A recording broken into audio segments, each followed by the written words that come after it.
Good morning, hello, or as we say in Vienna, servus to everyone. My name is Cornelia Ertl, and on behalf of AIT, Austrian Institute of Technology, I would like to welcome you to Pump It Up, DryFiciency high-temperature heat pumps in energy-intensive industries final conference. Energy and fuels represent between 20 and 40% of the production costs, and they produce large amounts of CO2 emissions. DryFiciency has committed the last few years to improve energy efficiency by designing, building, testing, and also demonstrating high-temperature heat pump systems applicable to a variety of industries.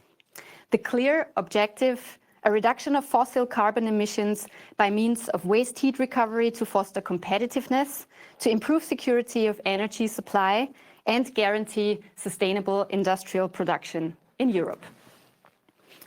Today we will find out if this has been achieved, and if so, what implication this will have on research, on industry, on policy, on society, of course, to progressively reduce greenhouse gas emissions up to 2050. Yeah, what we want for today's conference is to have an interactive conference, and that means we want you to get involved. So throughout the whole conference, you will have the chance to send us your questions. So if you will have any question to any of the following topics, just go ahead and use your chat section on your screen, type in the question you have, and we will be more than happy to collect all of them and try our best to also answer all of them during one of our Q&A sessions, which will take place right after our panel discussions. And we also want to take the chance to ask you a couple of questions, and therefore we created a digital poll. There will be one or two questions before or after certain presentations. The question will pop up on your screen automatically, so there's nothing else for you to do. And you will have a good 45 seconds to actually answer these questions. We will have yes or no questions as well as multiple choice ones. And we will be able to receive the results of those polls immediately. So that gives us the chance to have another impulse for further discussion, to check on your opinions, on your experiences, to check on certain trends. So that's what's going to happen today. I'm very much looking forward to many interesting speakers we invited for you today. And I'm very much looking forward to the first speakers of today's conference, of the first keynote presentations. One more time, the reminder for you: if you have any question during one of the following presentation, just use the chat section, send us your questions, and we will collect all of them for the Q&A session later on. Now I want to introduce the first guests, as I already mentioned. Please welcome Timur Gül. Timur is head of the Energy Technology Policy Division at the International Energy Agency in Paris. The team is responsible for the analysis of the current state and future prospects of a range of clean energy technologies across different energy sectors. Timur has been co-author of the Net Zero by 2050, a roadmap for the global energy sector. So please welcome Mr. Net Zero 2050, and he will be joined by Peter Levy. Peter is leading the sectoral analysis of industry within the Energy Technology Policy Division, focusing on the technologies and policies for mitigating greenhouse gas emissions from industry, as well as cross-cutting themes such as electrification, hydrogen, and CCUS. Welcome. Yeah, good morning. Thank you very much for the invitation. Good morning from Paris und ein herzliches Servus nach Wien and to every place that everyone is listening in from this morning. Very happy to be here with you today for this final DryFiciency Conference on high temperature heat pumps for industrial applications. I'm joined here, as was already mentioned, by my colleague Peter Levy, who leads our industry work, and what we would like to do with you this morning is to put this important technology in the context of the transition of the energy system to net zero emissions by the year 2050, drawing indeed on the IEA's net zero 2050 roadmap for the global energy sector that was put together by nearly 60 analysts from across the agency in a joint cooperation between our World Energy Outlook and Energy Technology Perspectives teams. We started working on this roadmap in September last year after many governments put forward goals for reaching net zero emissions from the energy sectors by the year 2050, and we felt that it's important for the world to understand what this might actually mean in practice for the energy sector. The UK COP26 presidency then requested the IEA to deliver such a roadmap to establish a joint understanding for COP26. It was announced in a press conference in January this year and was then released on the 18th of May. I don't think it's any exaggeration to say that this roadmap has dominated the global energy and climate discussion ever since its release. As the Time magazine put it, it's the climate report that rocked the energy world. And so I'm very happy, together with my colleague Peter Levi, to now have a look at some of the findings of the roadmap for what it means for the energy sector. What our roadmap sets out is a pathway to net zero emissions by 2050, not the pathway.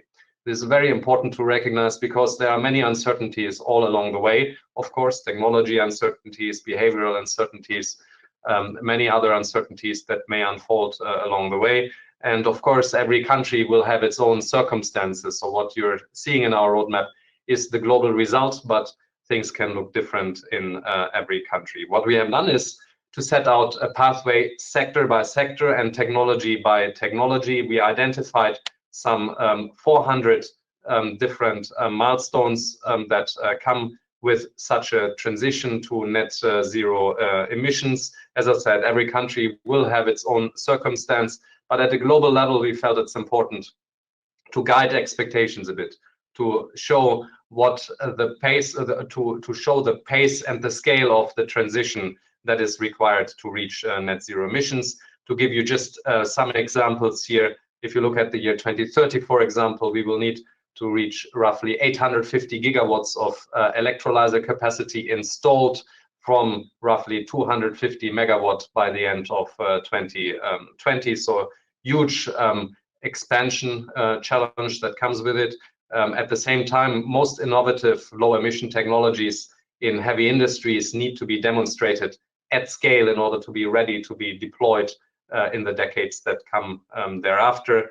We will need to reach net zero from the power sector globally by the year 2040 already, in order to reach net zero from the entire energy system by the year 2050. And by 2050, just to put things in a context, the capacity installations of solar PV and wind would reach roughly 70% of electricity generation globally from roughly 9% today, and total renewables generation would reach around 90% of total power generation.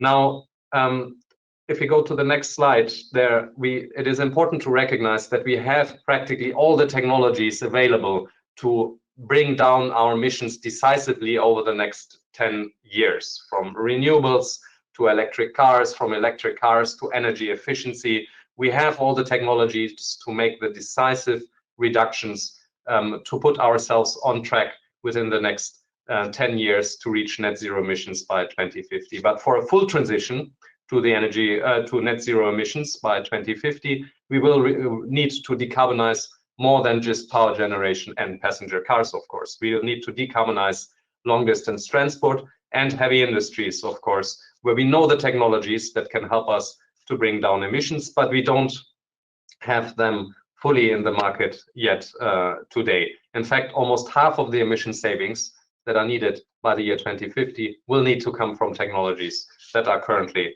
under development.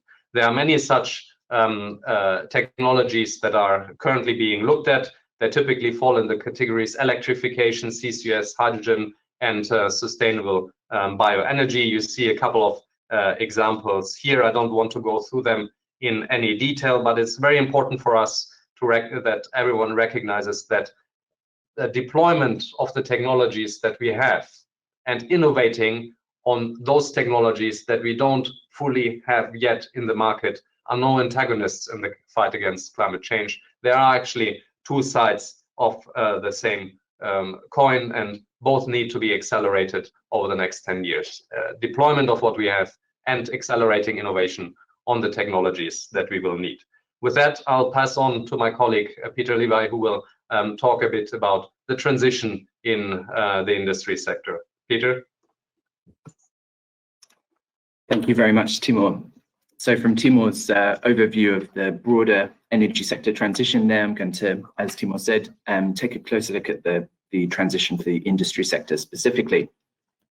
In the context of net zero, of reaching net zero emissions, the industry sector, of course, cannot be neglected, nor can the emissions from the industry sector be entirely offset by other sectors in the energy system. Emissions from the industry sector are around 8.5 gigatons in 2020, or around a quarter of total energy sector emissions. Advanced economies account for around a fifth of these, and then emerging market and developing economies account for the remaining 80%. China alone produces around 60% of the world's steel and cement and has large market shares in the aluminium, paper, and chemicals industries. And then another important distinction to draw out from the information on this slide, and a characteristic of the industry sector to guide the rest of the presentation, is that three heavy industry sectors that we identify that Timur mentioned, chemicals, steel, and cement, account for around 70% of the emissions from the industry sector.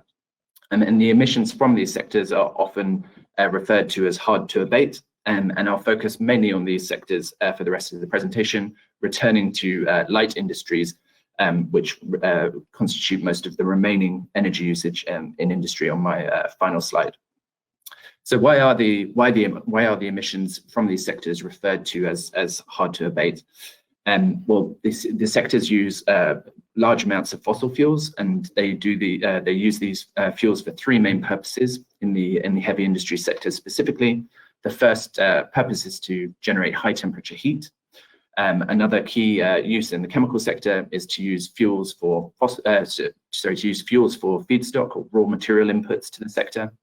And then the third is particularly relevant to the iron and steel sector, where carbon-based fuels are used as reduction agents in the production of iron. The challenge with this is that fossil fuels provide these services quite well and cheaply, and directly substituting fossil fuels for these three purposes in heavy industries with electricity today at the scale required is impractical or expensive in many instances. Technologies that can achieve substantial emissions reductions in the production of the materials that I referred to, steel, cement, primary chemicals, tend to be in an earlier stage of development today and fit within that underdevelopment portion of the pie chart that Timur showed. And there's one other key feature technical feature of heavy industries that contributes to their hard to abate designation.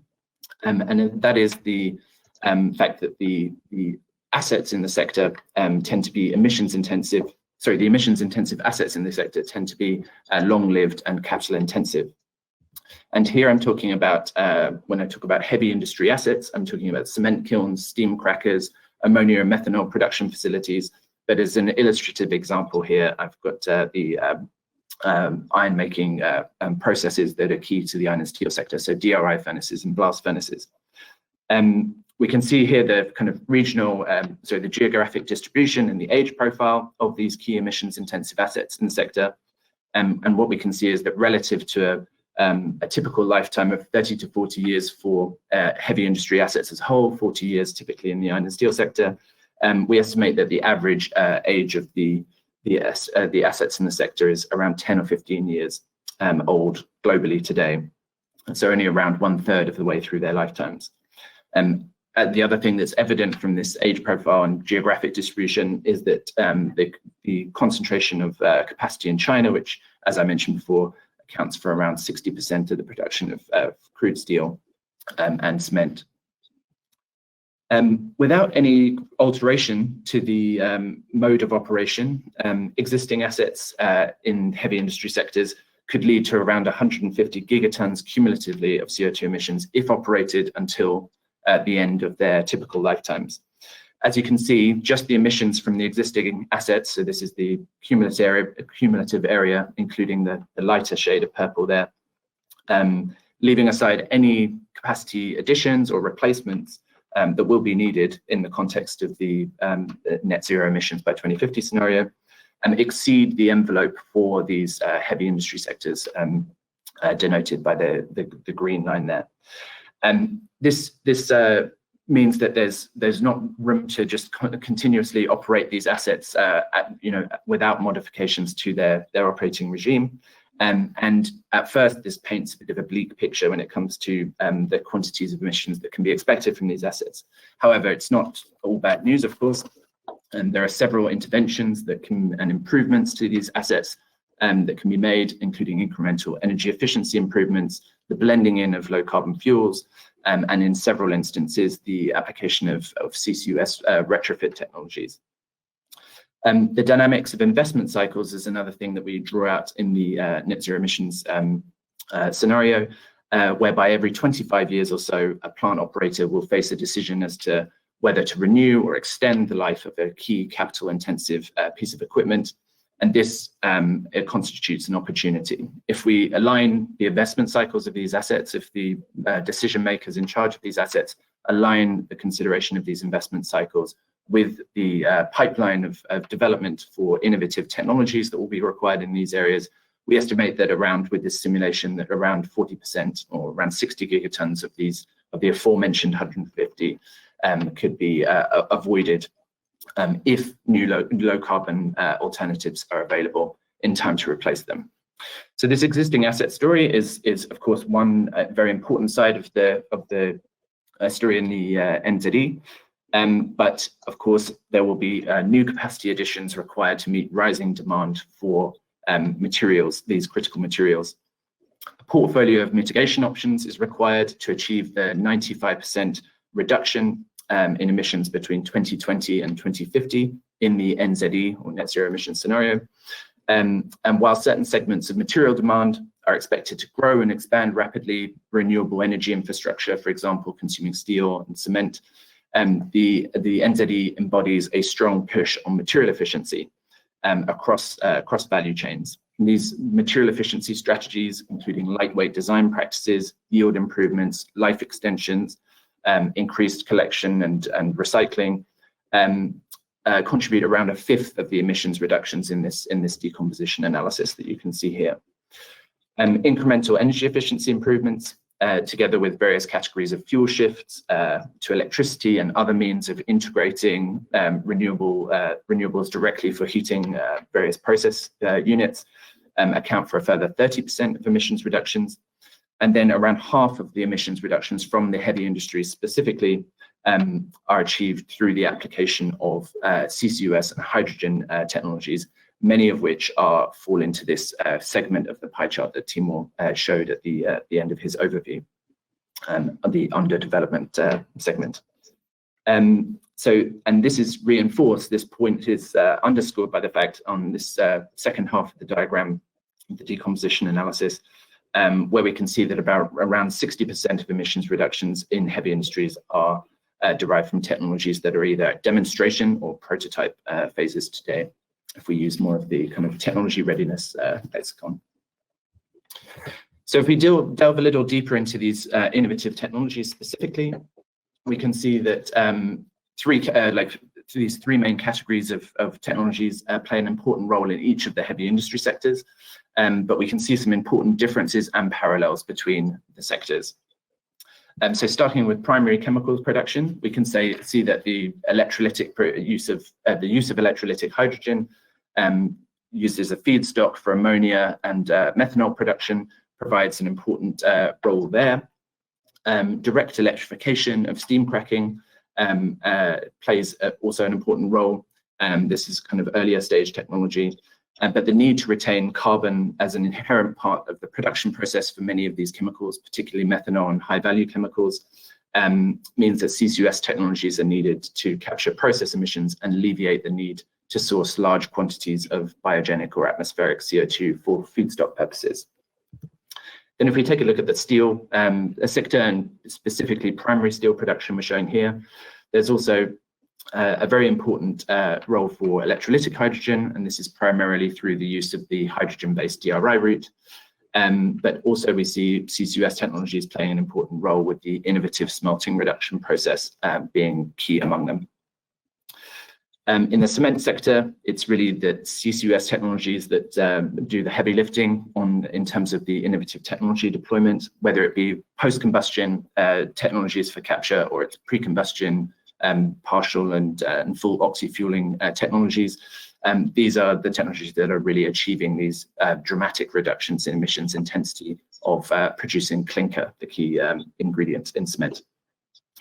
In all three of these sectors, we can see that innovative technology categories, whether it's hydrogen, whether it's CCUS, whether it's other direct electrification technologies, in aggregate account for around 90% of production, or more than 90% of production by 2050 in the NZE.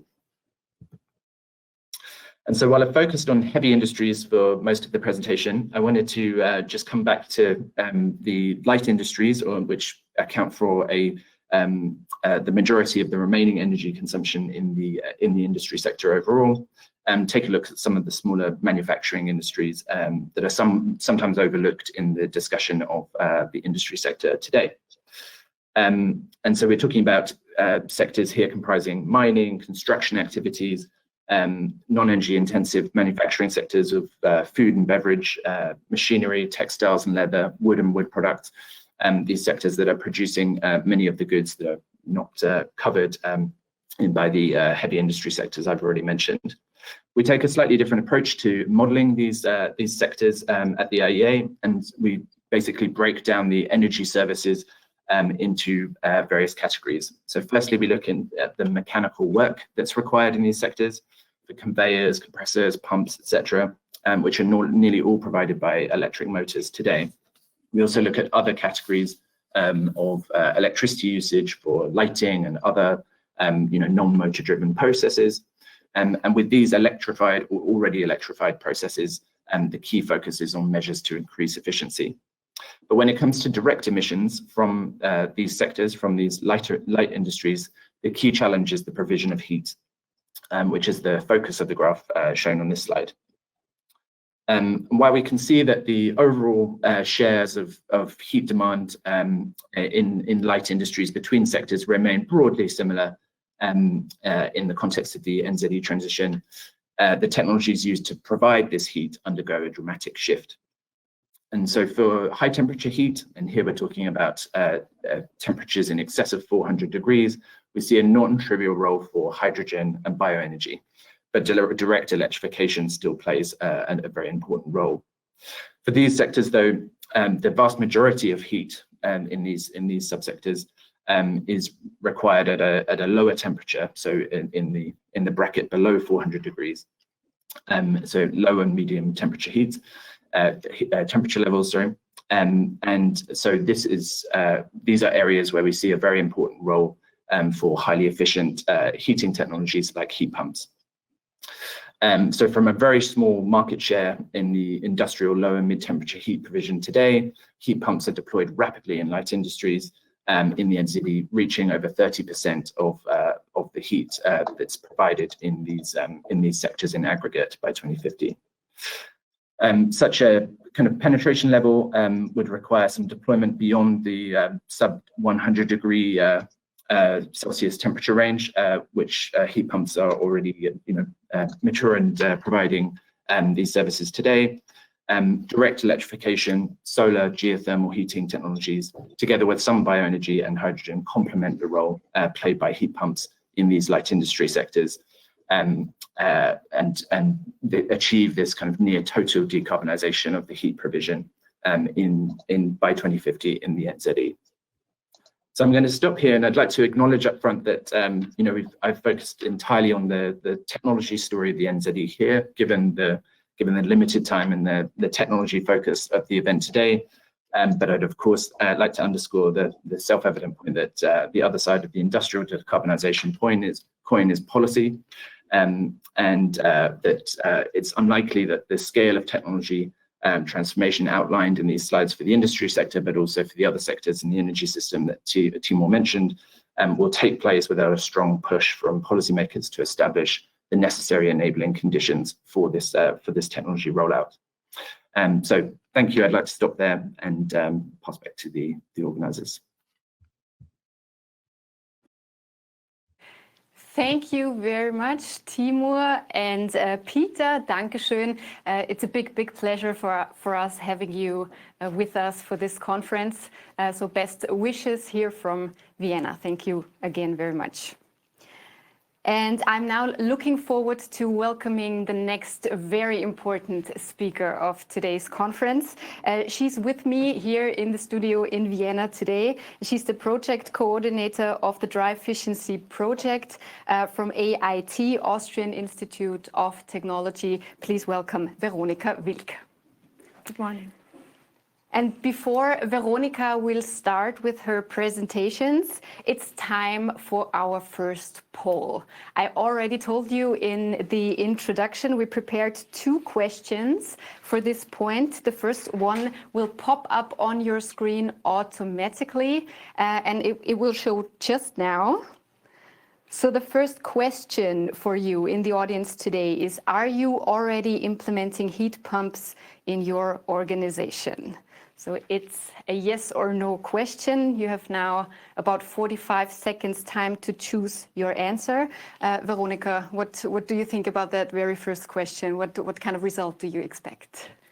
I would expect maybe a 50-50 result. So having some experienced people in the audience already having implemented heat pumps, and some others who want to learn more about this technology and think about the possibilities to include in their processes. So we're very excited. We prepared, I guess, altogether 6 questions throughout the conference, and we already received the first results. Oh, we have a majority. Yes, 68% said yes, and 32% said no. So that's maybe a little bit surprising already. I would suggest we go ahead with the second question. The second question will appear on your screen right now. Have you considered implementing heat pumps in your future strategy? We have 3 possibilities you can tick, and another about 40 to 45 seconds for you. Veronika, what do you expect for this one? Well, I hope that many of our people in the audience want to implement heat pump in the future. But if there are some who are not sure yet, we can hopefully provide some answers for them as well. It's definitely quite exciting to see and getting to know the audience a little bit. Here are the results. Have you considered implementing heat pumps in your future strategy? And that's a clear majority, 88%. Yes, we considered implementing heat pumps in your future, in our future in that case. So that's a very positive definitely result, that's a positive I would say. result. So thank you very much for participating in those first 2 questions. We will now go ahead with the next presentation. And Veronika, you will now give us an introduction to the DryFiciency project, followed by the keynote presentation about the initial situation, expectations and results of DryFiciency closed loop system. Veronika, please. Thank you. A very warm welcome also from my side. It's a great pleasure that we have this DryFiciency final conference today. And I'm very happy that so many of you joined us in this online event. And thank you for participating in the poll. It's very interesting to see who is there. And I look forward to more interaction with you. At the very beginning, I want to start with some key figures of the DryFiciency project. And yeah, so they are here now. The DryFiciency project is a Horizon 2020 innovation action with 13 partners and has received a total of 6 million euros of EU funding. We started our work in September 2016 and we developed and demonstrated high-temperature heat pumps for industrial drying processes. And we installed these heat pumps at 3 different demo sites. In our project, we focused on drying processes as they are energy intensive and they are typically operated on fossil fuels. In industrial countries, drying amounts to 10 to 25% of the industrial energy consumption. So this is an important part of the industry. And on this slide, you see a very basic sketch on such a drying system. Heat is used to evaporate the water, and thereby humid exhaust gas is formed. It contains waste heat and also the evaporated water. And this basic sketch already points out that there's a potential for increase in energy efficiency and also a good opportunity to integrate a high-temperature heat pump. In our project, we studied 2 different drying processes. Drying processes that are operated with air and drying processes that are operated with steam. And we developed 2 different heat pump systems for these technologies. In our consortium, we have gathered all the competences that we need to realize this task. So we have here the 2 development streams, the closed-loop heat pump for air drying and the open-loop heat pump for steam drying. The closed-loop heat pump was the research work of AIT. Together with our compressor manufacturer Bitzer and Heaton, the lubricant specialist Fuchs, and the refrigerant manufacturer Chemours, we set up 2 demonstrators that are integrated in drying processes of AGRANA and Wienerberger in Austria. The open-loop heat pump was the research work of Syntef. Together with their compressor manufacturer and expert in steam compression, Protrax, and the systems expert Epcon, they set up an open-loop heat pump system for Scanship that's demonstrated in Norway. In our consortium, we also have 2 experts on dissemination and exploitation, the European Heat Pump Association EHPA and RTDS. And now I would like you to introduce you to the people behind those company logos. That's the DryFiciency team. And I want to take this opportunity to thank you all for these 5 years that we have spent together. I say thank you also on behalf of my colleagues at AIT, and we thank you for your enthusiasm and dedication to our common project. And we really enjoyed working with you, and we are proud and happy about the results that we have generated. And there's also a bit of a melancholy that this project comes now to an end. But today we want to focus on the results. And this slide is basically the shortest possible version of a summary of the DryFiciency project. Here you see the 3 demonstrators, 2 closed-loop heat pumps, the red container located at the production site of Wienerberger in Uttendorf for brick drying, the gray container integrated into a starch drying process at AGRANA, and the open-loop heat pump system that is implemented in Drammen in Norway for biosludge drying. And in the following keynotes, we will look into the details of these installations. And I will just go ahead with the closed-loop system. And I want to start at the very beginning. When we filed this proposal for the DryFiciency project, that was in 2015, and at that time, no high-temperature heat pump was available. But we have successfully completed a project in our lab, an experimental investigation where we have already used R1336 MZZZ or Option MZ in a 12 kilowatt heat pump that you see in the picture on the left. You also see a green compressor there. It's also a compressor from Bitzer. And with this lab installation, we successfully achieved a condensation temperature of 160 degrees C. And at that time, we also did an optimization project together with Wienerberger, where we worked on a lab-scale chamber dryer. That's the container in the picture on the right, where we integrated the heat pump. You see that very prominent heat exchanger on the top of the container. We also did a process analysis for heat pump integration at AGRANA, and we found a lot of potential for them to integrate heat pumps. And those were the ingredients to start the development of the DryFiciency project and the closed-loop heat pump system. In that project, we want to develop a viable solution for industrial waste heat recovery, and the most important aim was to increase the heat supply temperature of industrial heat pumps to 160 degrees C, to come into a temperature region that's really interesting for industry, to really propose another solution for heat supply in industry. To realize that, we need to solve the challenges for the components. That's the compressor, that's the lubricant, that's the refrigerant. And another important cornerstone of the DryFiciency project is, of course, the demonstration in industry. We have prepared a couple of videos for you to get an impression of our demonstrators. So you will get an online tour through the demonstrator at Wienerberger first, followed by the demonstrator of AGRANA. The Wienerberger Group operates 197 production sites in 29 countries and is the world's largest producer of bricks and the market leader in clay roof tiles in Europe. The sustainable drying and firing in Uttendorf, Austria was reinforced by the installation of the DryFiciency heat pump in summer 2019. Brick production is a process of drying and firing. In a continuous dryer, clay bricks with a moisture content of around 30% are dried to 2 to 4%. The drying air is heated by a heat exchanger supplied with hot water from an absorption heat pump.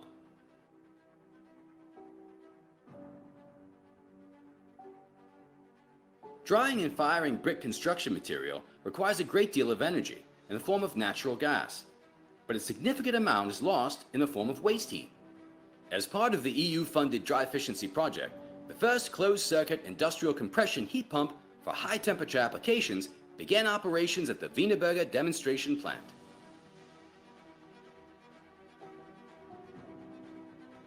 In Uttendorf, a two-stage heat recovery was installed using an absorption heat pump to recover latent heat from the airflow.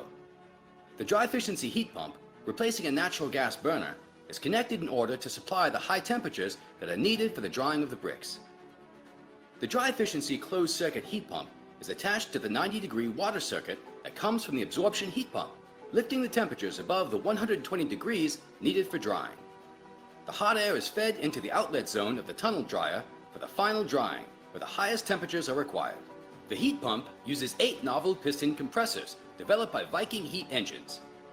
They are engineered to operate at very high pressures and internal temperatures of over 160 degrees Celsius, and are compatible with all common 3rd and 4th generation refrigerants, like Option MZ from Camus, used in this heat pump demonstrator. For the lubrication, a novel lubricant is provided by Fuchs Schmierstoffe. The heat pump provides hot steam up to 160 degrees Celsius to heat the drying air.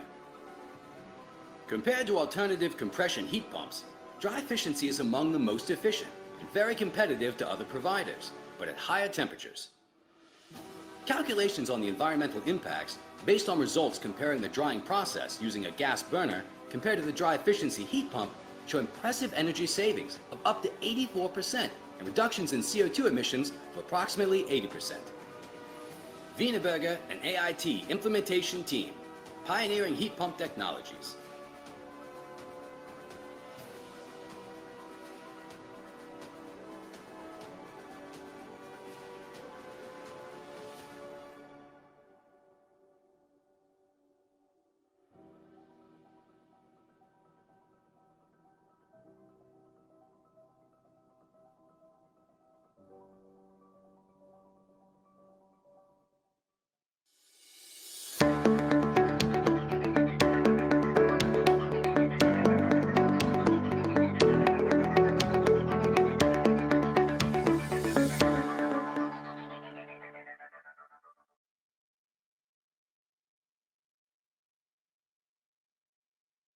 The AGRANA starch plant in Bischelsdorf is a specialist in the processing and refinement of the high-quality agricultural raw materials, grain and maize. AGRANA strives for the highest product safety, sustainability and regionality along the entire value chain. On the banks of the Danube, high-quality food and feed as well as products for the technical industry are produced all year round. The biorefinery produces 250,000 tons of wheat starch, 55,000 tons of wheat protein, 260,000 cubic meters of bioethanol, 80,000 tons of biogenic CO2, and 150,000 tons of the high-quality feed ActiProt, and 110,000 tons of ActiGrano, as well as 30,000 tons of bran and 10,000 tons of high-quality bioagenazole fertilizer per year. The close integration of the wheat starch plant into the bioethanol plant enables the efficient use of raw materials as well as the optimal interconnection of existing energy flows in order to keep the primary energy input, mainly as steam and electricity, as low as possible. Climate protection is undoubtedly one of the most important challenges of our time. AGRANA is committed to a carbon dioxide neutral production. It is clear that this requires an action plan with ambitious but realistic milestones. We have created this schedule. In concrete terms, this means that AGRANA will invest around 10 million euros annually until 2025 to save 25% of the greenhouse gas emissions caused by our production and to reduce them to net zero by 2040. The DryFiciency project is also a building block in our decarbonization strategy to achieve our emission targets. As part of the DryFiciency project, AGRANA is taking an important step to increase the proportion of renewable energies in its production facilities. A new type of compression heat pump system with a closed circuit was developed and integrated in 2019 into one of the two starch drying processes.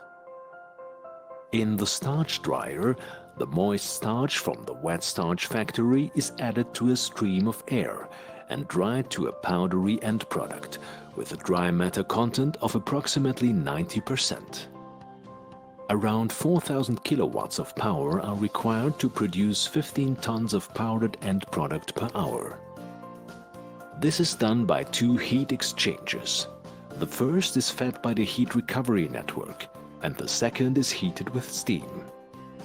To save steam, an additional heating register with its own water circuit was integrated in the starch dryer when the heat pump demonstrator was built. The process of heat absorption and heat dissipation within the closed refrigerant circuit essentially consists of 4 sub-steps. The heat pump demonstrator with a nominal output of approximately 500 kilowatts was implemented as a double circuit configuration with 2 refrigerant circuits. This configuration is more efficient for a wide operating range. Due to the lower refrigerant charge per circuit, there are advantages in terms of startup behavior and approval. The heat pump demonstrator contains a large number of innovative components, including 2 modified screw compressors from Pizza and a new type of lubricant that was developed by Fuchs Oil and adapted to the requirements of high temperature applications up to 160 degrees Celsius. As refrigerant, Opteon MZ from Chemours is used. Die Wärmepumpe liefert 110 bis 160 Grad. Damit können wir die Zuluft unseres Stärketrockners vorheizen und Primärdampfeinsatz einsparen. The DryFiciency project reflects AGRANA's extremely efficient use of agricultural raw materials and energy, as well as the technical innovation and product development ability. It thus meets economic, ecological, and social requirements.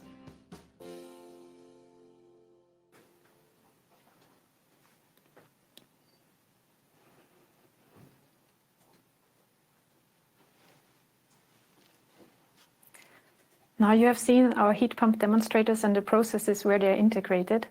And with the next couple of slides, I will show you the inside of the heat pump and the technology development that we have carried out in the project. A very important part of a heat pump is the compressor. And on this slide, you see the screw compressor that was adapted to high temperature applications by Pizza. And the very important outcome of the project is that the work that was carried out in DryFiciency led to the launch of a new compressor generation that is now available for high temperature applications. And this new generation is able to provide 140 degrees C at the compressor outlet.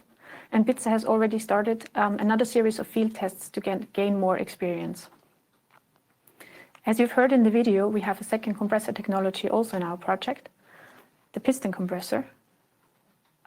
That was provided by Viking Heat Engines, or Heat and AS, as it is called now.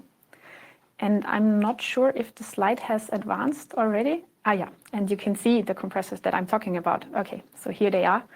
On this picture, you see the compressors during the construction phase. And at the demonstrator at Wienerberger, we have integrated 8 of those piston compressors. And they have a thermal output of roughly 50 kilowatt each. And the DryFiciency project has also contributed to the creation of a new product family that is aiming for higher capacities in the range of 1 to 8 megawatt. And the 1 megawatt series will be launched next year. Another important ingredient for closed-loop heat pump is, of course, the refrigerant. And as you've heard in the video several times, we use R1336 MZZZ or Optenin-Z by Chemours. And on the right, you see the chemical structure of that molecule. It's a hydrofluoroolefine, classified as A1 refrigerant with low toxicity and no flammability. It has a low GWP value, so it's not harmful for the environment, and it does not deplete the ozone layer. Very important for the high temperature application is that it has a critical temperature of 171. And another important item for the closed-loop heat pump is the lubricant that we need for the operation of the compressors. And Fuchs Schmierstoffe had the challenging task to create a suitable lubricant, and they created this PAG lubricant that's now working in the demonstrators. It's miscible with the refrigerant, which is good for the design and the operation of the heat pump. It has a high viscosity at the high operation conditions. That is important for the endurance of the compressors, and it's chemically and thermally stable with the refrigerant, as all those components tend to get very active at high temperatures. And now I want to go on with the results from the operation that we have gathered in that project. And we have selected a couple of time series to give you an impression of the operation of the demonstrator. And that is a time series from the AGRANA demonstrator. That's a week in March this year. And there we have operated the heat pump at a heat supply temperature of 135 degrees C. That's the bold red line in the upper part of the picture. And below, the thin lines show the temperatures of the heat source inlet and outlet. And you see that the heat source temperature varies a bit. So we cover a range of 50 to 70 degrees here. And the time series also shows that the process control of the demonstrator works very smoothly and levels out all the fluctuations coming from the heat source. This is another time series, a very recent one from June this year. This is a state of operation where we were aiming at very high temperatures in the range of 150, 155. Again, we see some fluctuations in the heat source and the proper function of the process control that levels out all these fluctuations. This is an insight into the Wienerberger demonstrator, a phase of operation that we've carried out in winter last year. This is a period of 23 days. And compared to the time series that we've seen before, we have here a much warmer heat source in the range of 80 degrees C. And the heat pump was operated at a source temperature of 120. And you see also the bold blue line, that's the heatsink inlet temperature. So this is variation coming from the process. You see every Monday something is changing, and again the process control levels it out. And this is another interesting time series from the Wienerberger demonstrator that's from summer last year. A state of operation where we started with 140 degrees C of heat supply temperature and ended with 2 days of operation at 160. So all in all, we have gathered a quite large number of operating hours with those 2 demonstrators. And in total, it's about 7,000 hours until the end of June. And this bar chart illustrates how these operating hours are distributed over the heat supply temperatures. So the Wienerberger demonstrator was predominantly operated so far at 120, 140 degrees C and also a bit around 160. And with the AGRANA demonstrator, we have covered quite the whole operation range from 100 up to the highest temperatures of 155. And we tested several states of operation in between, also to calibrate the oil flow measurement of the oil cooler. And when you do a research project, of course, there are also challenges. And this is an overview on all the challenges that we have encountered during the DryFiciency project, starting with global factors such as the corona pandemic or increasingly long lead times for materials and components that you need to build a heat pump. We spent quite some time on material compatibility, looking for sealing materials that are compatible with the refrigerant and the lubricant. This is especially important for not only for the compressors, but also for safety valves and other components where you find sealing materials. We learned about the mechanical design of such a heat pump and also how to deal with vibrations coming from the piston compressors. And we spent also some time on the integration infrastructure. And this is maybe the part where you notice it in the most prominent way, that it's not a lab installation where you have a small heat pump in a very well-defined environment, but it's a real industrial installation with influences coming from the process. So challenges that we had there include the availability of the source and the sink, but also pressurized air supply, the pressure maintenance device in the intermediate circuit, and the water pump and flow measurement for the oil cooler. We also learned a lot about the process control. So we refined the startup procedure, we improved data transfer. That's also important for the monitoring. And we learned a lot about the measurement devices that we need to monitor the operation of the heat pumps in detail. And monitoring is the keyword that takes me to this diagram. Here you get an overview on the efficiency of the heat pump demonstrators. In this diagram, you have on the x-axis the temperature lift. So this is basically the temperature difference between the heat source and the heat sink. So this is a measure for the work of the compressor. And on the y-axis, there's a COP, coefficient of performance, here calculated as the ratio of the heat that is supplied and the electricity that is consumed by the compressor.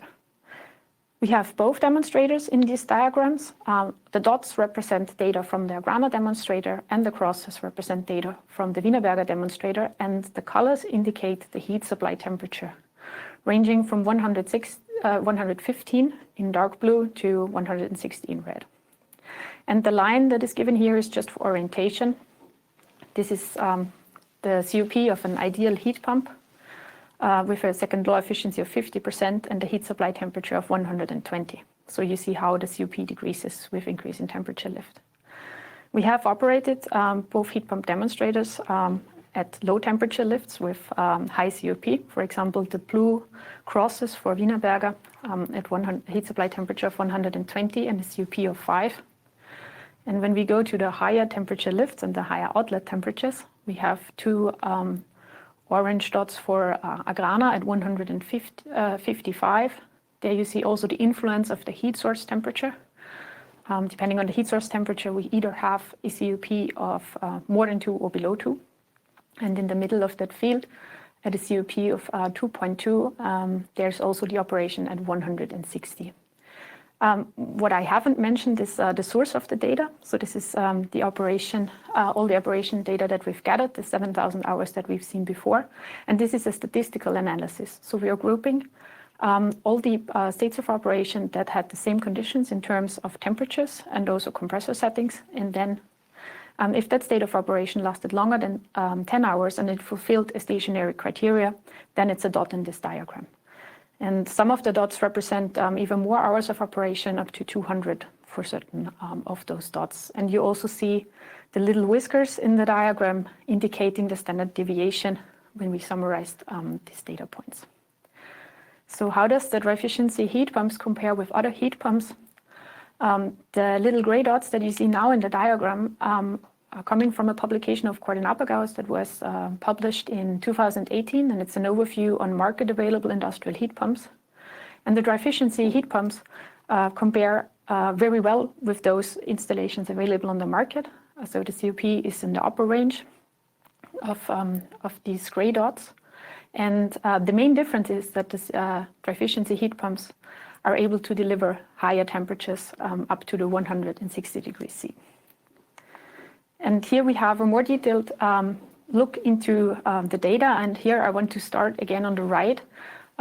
We have the temperature lift on the x-axis and the heat source outlet temperature on the y-axis. The red dots are from the Wienerberger installation and the blue dots from AGRANA. Again, we see the variations in the heat source temperatures at AGRANA covering a range from 50 to 70 degrees C. and the warmer heat source that's available at Wienerberger. And you also see the yellow circles there. That's the design point of the two demonstrators. So the Wienerberger demonstrator was designed for a heat supply temperature of 120, and the one for AGRANA for 140. So we use this design point to size the equipment and the heat exchanger, but both demonstrators can operate, of course, for the whole range of temperatures. Depending on that range of temperatures, we get different results for the heat output and the electricity. And the heat output is illustrated on the left below. Again, in blue, the values from AGRANA, and in red, the one from Wienerberger. And we had heat output of up to 380 kilowatts for the AGRANA demonstrator. And those values are also the basis to calculate the environmental impact. So we do this in terms of end energy and CO2 emission reduction. So for this slide, we set up a comparison to a fictitious natural gas burner that has a 90% efficiency, and we assumed 8,400 hours of operation to have a common way to compare these two demonstrators to a fossil heat supply system.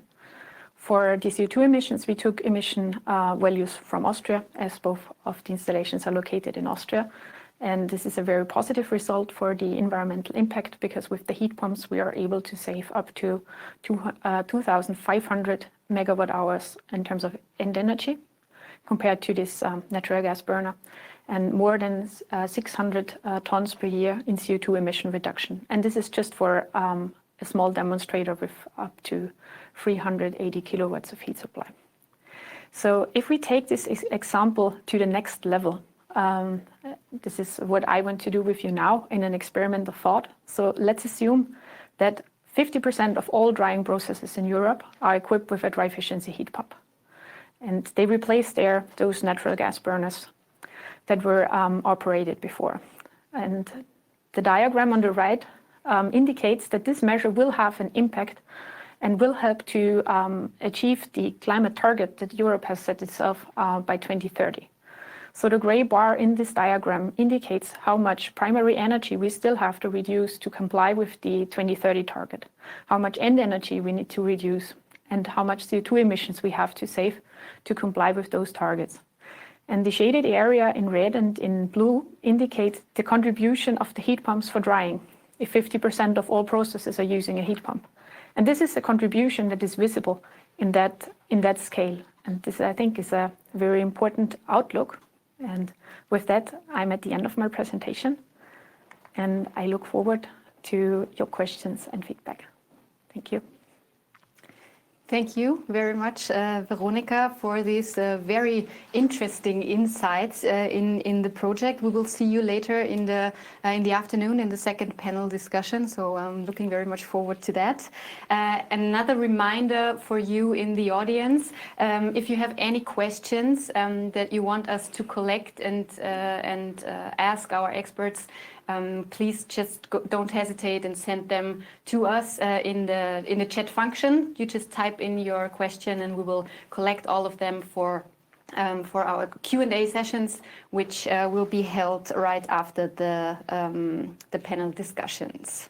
And for the next keynote presentation, I'm looking forward to welcoming two speakers in our studio in Oslo. They will tell us more about the initial situation, expectations, and results of DryFiciency open loop system.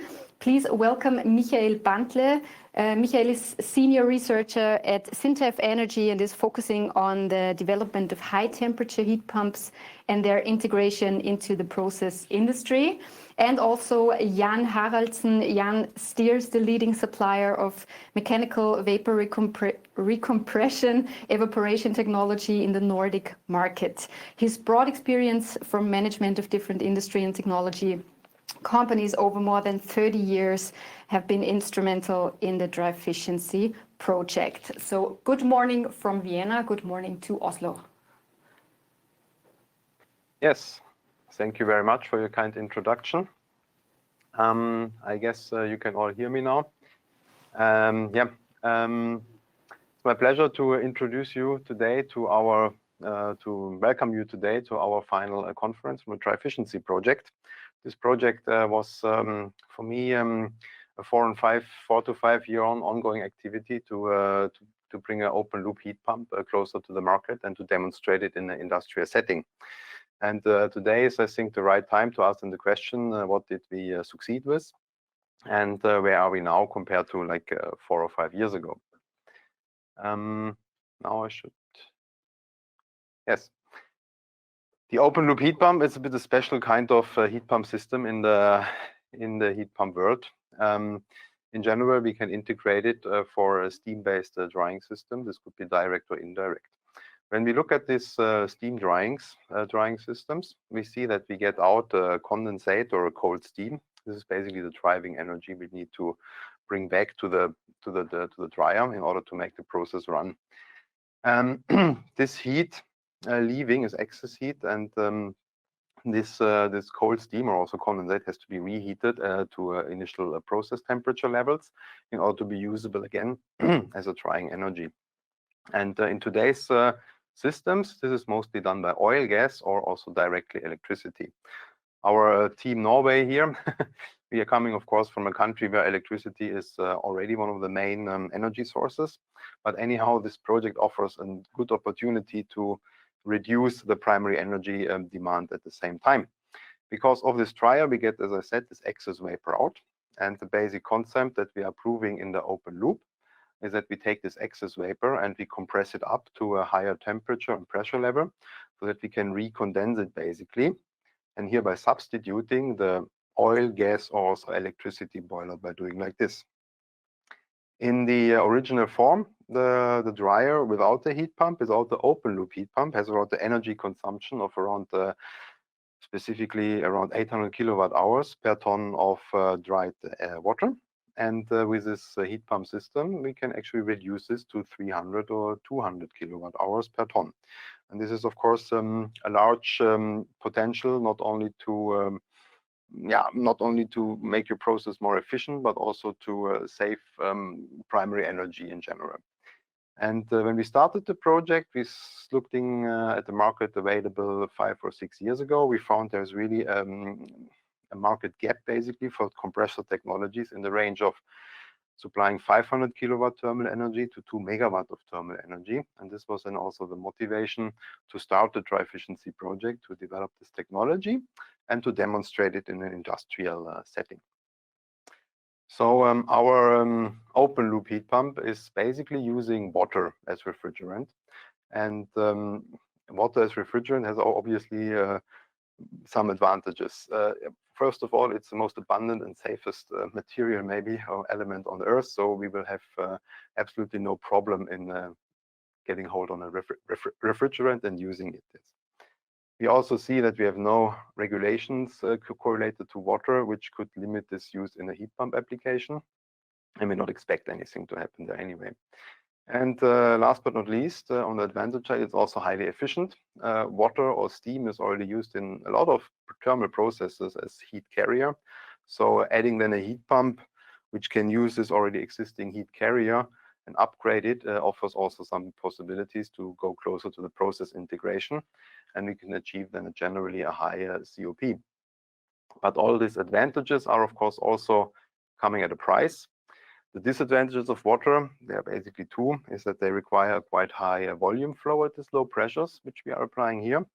So these high volume flows are equalizing basically large system sizes and large pipe, like large vents and so on. And this is the cost price here. It also is water or steam is very easily to superheat during the compression, and this is a sort of thermal stress we have to handle in the different compression stages.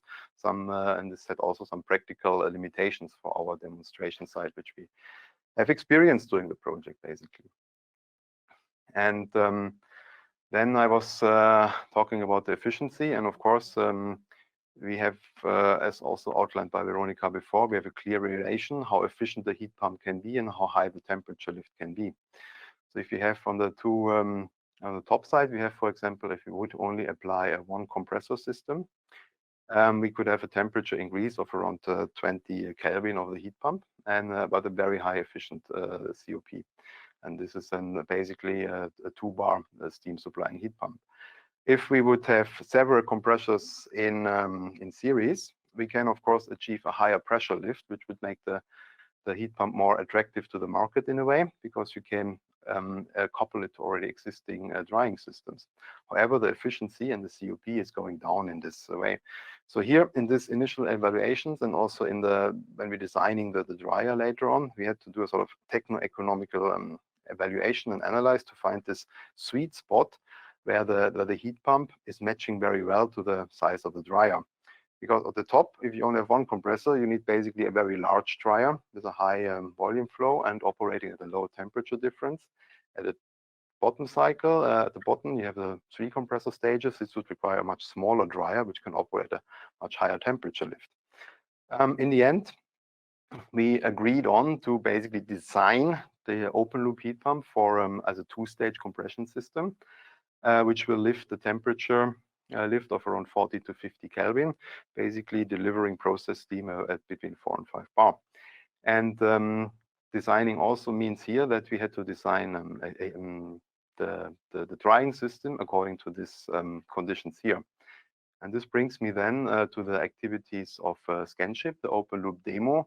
This was not only a project where we bringing a heat pump, building it into the system here. We really had to redesign an existing dryer, which was an air dryer with using a hot oil as an energy carrier, to redesign it that it can be operated as a superheated steam dryer. And here we see to the right, this is how the dryer looks like. It's a pedal dryer in the middle with around 250 kilowatt of drying capacity. And we also had to use a lot of concept studies how to generate then the heat exchanger, which was illustrated in the first picture, because this heat exchanger is as a lower temperature difference. It's a larger heat exchanger, and this is basically also a lot of metal you have to consider in your techno-economical analysis. And at this point, I think we would like to show you the video from the Scanship open loop demo site. I think our studio in Austria will play this in.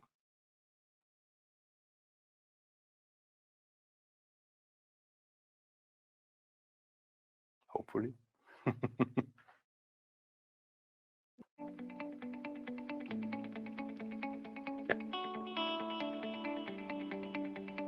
Welcome to the Scanship open loop heat pump demonstration site. We are at Lindum in Drammen in Norway. Lindum is a waste management company that do all sort of waste handling, and we have a nice access to all sort of waste fractions that could be tested in this novel drying system. The open loop heat pump system is an energy efficient way to dry wet biomass, and we have proved in this program that we could easily reduce the energy consumption by 70%. So in this site we are doing a lot of different research activities. We test the different waste fractions from sewage sludge to garden waste. We do fiber fractions from biogas plants, and we provide them in pellet form so that we can do a pyrolysis later on. And the main goal is to produce energy efficient way to produce biochar. In the project we are doing now, we work together with Lindum to make activated carbon for pollution control. So the dryer here is key for us to have an efficient process.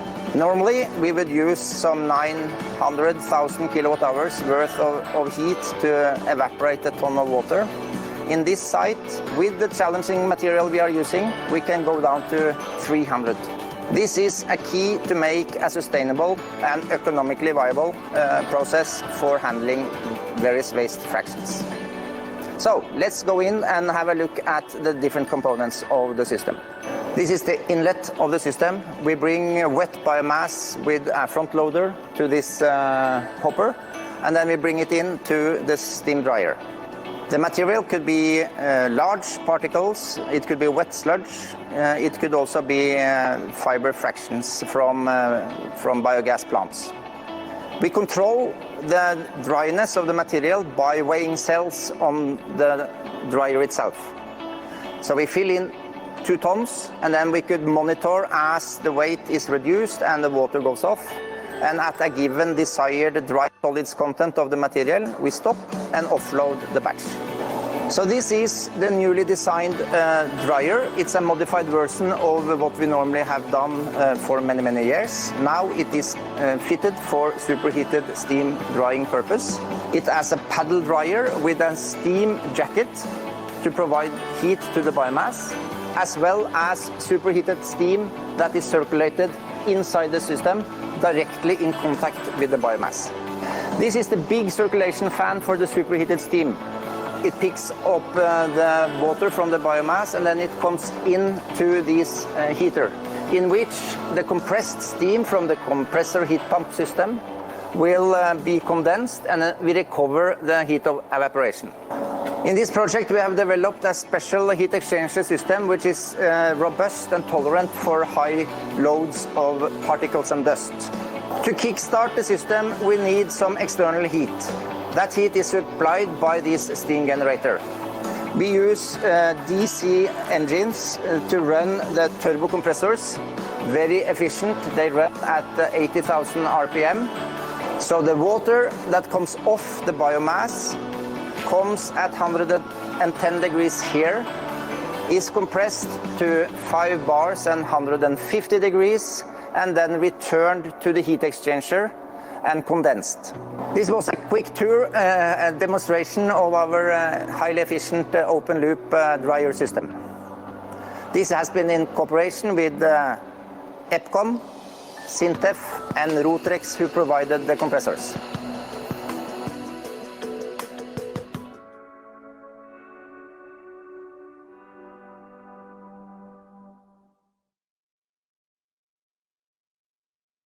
Yes, thank you.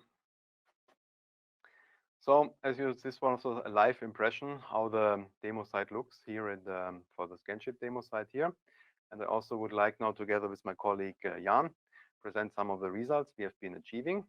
Jan is chairman of the company EPCON Evaporation Technology, and they have basically supplied us this open loop heat pump system.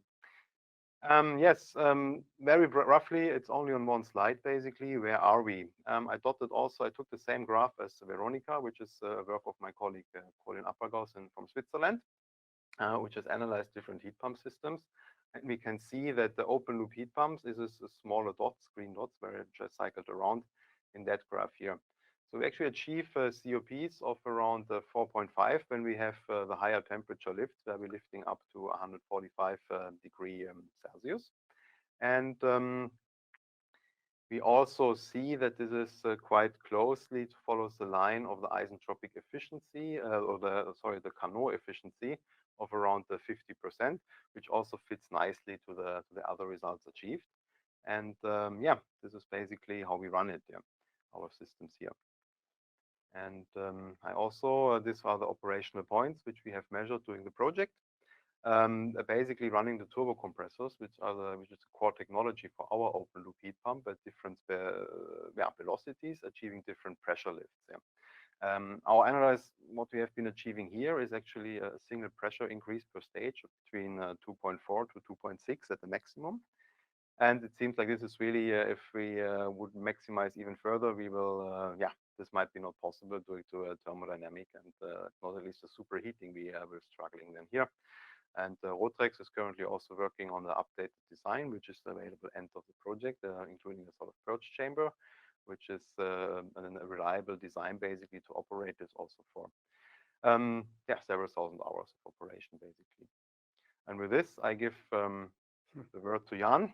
Basically, my question to Jan would be, are these kind of heat pumps which were not available when we started the project, are these available now? And where are we there in the technological development side here?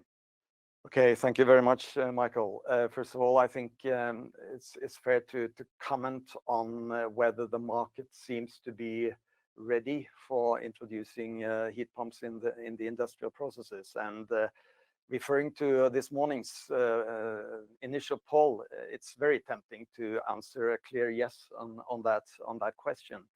Of course, EPCON Evaporation Technology has been, since we started more than 30 years ago, been always focused on energy efficiency in our thermal processes, primarily based on evaporation. We have introduced mechanical vapor recompression as energy recovery and the possibility to reuse the excess heat, recompressed excess heat, as energy source to our evaporation processes. By realizing that, we are actually implementing or have always implemented a kind of an heat pump embedded in our evaporation solutions. And to take the step from there to go assessing other thermal processes would be very interesting and very tempting. This picture shows a sample of our existing compressors for utilizing and delivering heat pump functions, energy recovery functions to the industrial applications.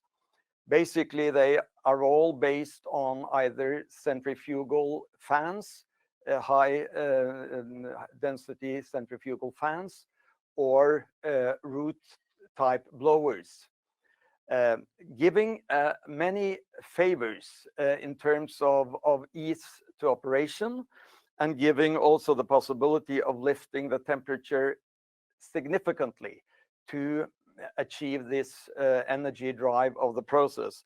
But when combining either a wider span of capacities and the aim of achieving high temperature lifts, we were looking for the possibility of developing new technologies for this purpose, thereby giving the motivation factor for attending this project together with SINTEF and all the other brilliant partners we have had and have enjoyed during this process. So maybe you can change the foil to the next foil, because the main answer is yes, we are ready, but we also need developing the technology in order to be even more cost efficient and robust for the combination of higher temperature lifts and smaller capacities. This case study is a study that we together with SINTEF made a few months ago for energy consuming process industry client, and where you can see illustrated the challenge in a way of, in order to achieve a temperature lift of roughly 60 degrees, we will have to install 8 of these centrifugal, relatively large fans in series. An advantage will be to tailor the energy need for the client, as we can take out intermediately between steps energy at different levels for the different purposes in the plant. But obviously, one can imagine that the capex of this kind of configuration is relatively large. So this has to be combined with an enormous energy consumption and the need for reducing that. Is there something you would like to add to this study, Michael? No, I think basically it shows a temperature lift for an MVR type of heat pump, open heat pump of 60 kelvins. The question would be, would it have been possible to have this kind of systems 5 years ago? In a way, the technology provided by the fan supplier in a way have been available for quite a long time. But the way of thinking and the way of configuring the system as we do now maybe was not that mature 5 years ago. And to further comment on that question, what we see these days is an increasing number of requests for these type of installations, and we're currently working with a number of potential projects which could be more or less similar to this configuration. So we see the need, we see the interest, and we are looking for a way of providing this technology at even lower capex and with even better return on investment for the client. Yes, so I think I hope that the DryFiciency project really has contributed here to that. Absolutely. And this brings us then basically to the summary, which, yeah, there could be 10 slides of experience we have been gathering in the last 4 years together. But I think we have achieved the demonstration site for a two-stage open loop heat pump systems, not 6 as shown before, with a temperature lift of 45 degrees and a COP of larger than 4 and a capacity range around 400 kilowatt of thermal energy supplied. Also, the developments, the further developments, as you outlined on your last slide, are basically going that larger capacities are very much in demand. The COPs of higher than 5 are achievable, and also temperature lifts of up to 60 degrees. But all the systems have in common that we're basically recycling all the waste heat from this drying processes here and reducing hereby the primary energy to 50 to 70%. I think this we have 70% we have demonstrated, and it's really no greenhouse gas emissions, especially in Norway. But I think even if the energy mix still includes carbon emissions, then it's also a reduction, a significant reduction in energy carbon emissions, as also outlined by Veronica before. And the development of steam producing heat pumps, open loop, closed loop, MBR is really ongoing. And I think this would be our final remark for this very brief and short keynote today. And we are looking forward to the discussion later on in this conference. Back to you in Austria. Thank you very much. Thank you. Thank you very much to Norway. Thank you very much to Michael and Jan. You will stay with us for a while because we will see you in the second panel discussion in the afternoon. Thanks for now. I am now looking forward to the first panel discussion of today's conference. We're going to talk about the demonstration results and potential uptake of high temperature heat pump solutions in industrial processes. And therefore, we invited some very interesting, very special guests, of course. First of all, I want to welcome the Chief Technology Officer and member of the board of AGRANA Group, Norbert Harringer. Welcome. Hello. The CTO of Wienerberger Building Solutions, Johannes Rath. Welcome. Hello.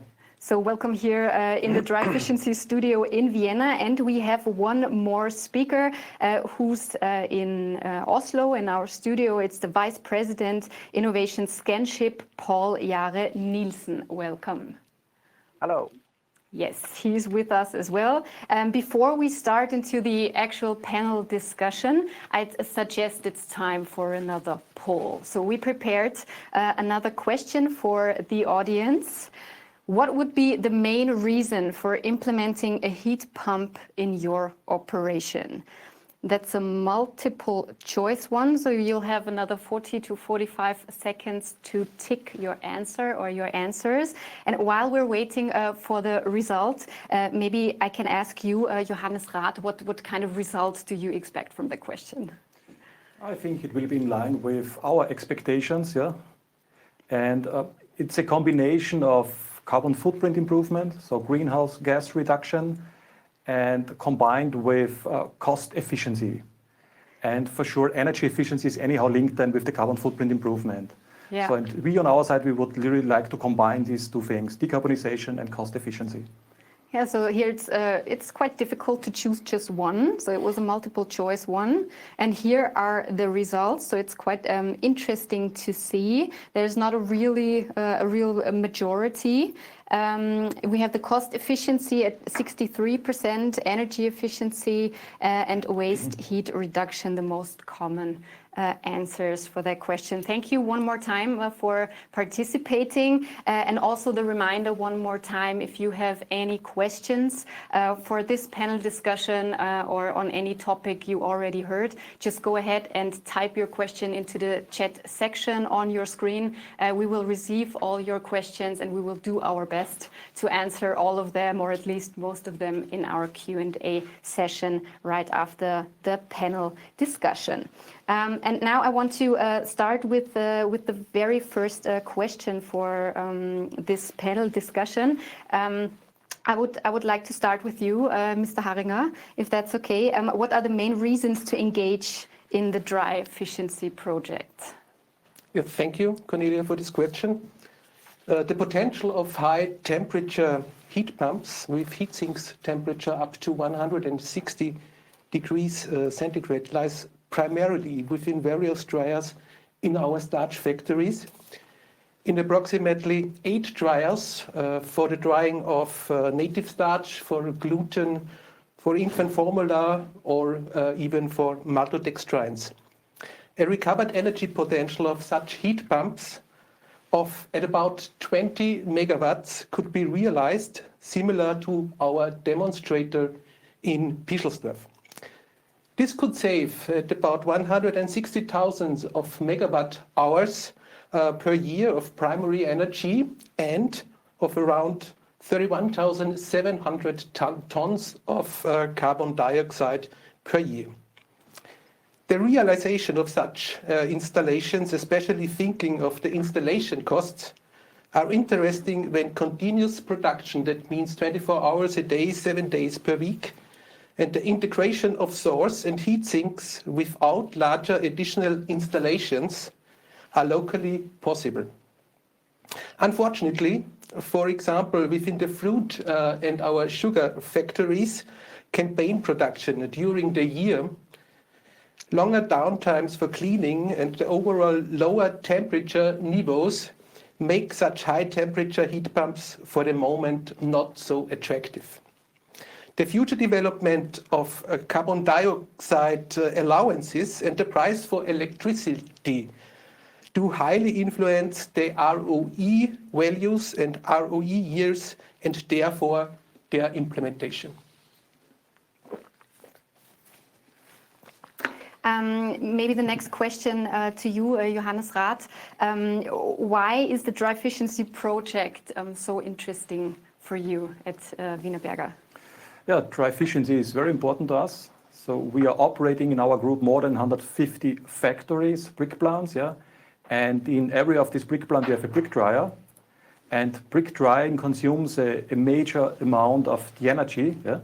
And if you have a chance to improve energy efficiency by the implementation of heat pump technology, it helps a lot when we speak about cost efficiency, carbon footprint improvement. So for us, one of the key technologies to bring us forward in the future. Maybe the next question will go to Norway. Hello from Vienna once again. How this all fits into the strategic vision of your organization. Maybe you can tell us a little bit more about that. For sure. Scanship has for a long history in providing dryers for cruise ships in particular, delivered over 100 dryers for sludge and food waste there. Now we bring that technology onto land, and we have a good presence in land-based aquaculture, in which we have a lot of sludge that needs to be treated and dried. Also now, with our heavy engagement in pyrolysis and making biochar, we need, as upstream part of the process, we need the drying. And to make an efficient process integration, these superheated steam dryers is actually very suitable for us because we do thermal processing of sludge for improved mechanical dewatering, which is the most efficient way to remove water. But then the remaining water from these highly efficient dewatering systems needs to be further dried before pyrolysis. And the combination, the thermal treatment of sludge, mechanical dewatering at high temperatures, and then subsequent drying with superheated steam is for us a very, very promising part of our process, as prior to the pyrolysis, which we normally do with the dry substance, bring it to some 600-700 degrees to make biochar. So we see a big potential in land-based markets now in the near future. Maybe just a follow-up question on that one. Let's talk a little bit about strategy as well. What's the main strategic reason for implementing heat pumps in your operation? For me, yeah. Yeah. For sure, it's energy saving, of course, and it fits very well with the systems we already are doing in terms of energy sources. So to really reduce the energy consumption, this is the main focus for us to make it economically viable for the handling of these materials. You already mentioned that you see quite a lot of potential, so maybe let me ask the next question to Norbert Haringer again. What's the potential of high temperature heat pumps within AGRANA in specific? Yes, the prospect of the decarbonization strategy for AGRANA is very clear. By 2050, greenhouse gas emissions should be avoided in order to operate net carbon dioxide neutrally along the entire value chain. To achieve this ambitious goal, AGRANA has developed a stage plan and has already formulated a quantitative target for the first stage up to 2025. AGRANA intends to invest around 10 million euro annually by 2025 in order to save 25% of the greenhouse gas emissions out of Scope 1 and Scope 2 caused by its production. From 25, AGRANA will also try to implement structured measures in cooperation with its suppliers and partners to reduce the greenhouse gas emission out of Scope 3, arising in its supply chain, which cannot be directly influenced. The best possible utilization of the heat sources within a factory is a key figure to achieve these goals. The demonstrators have proved their potential for the integration of high-temperature heat pumps in new higher temperature niveaus to play an important role within future projects.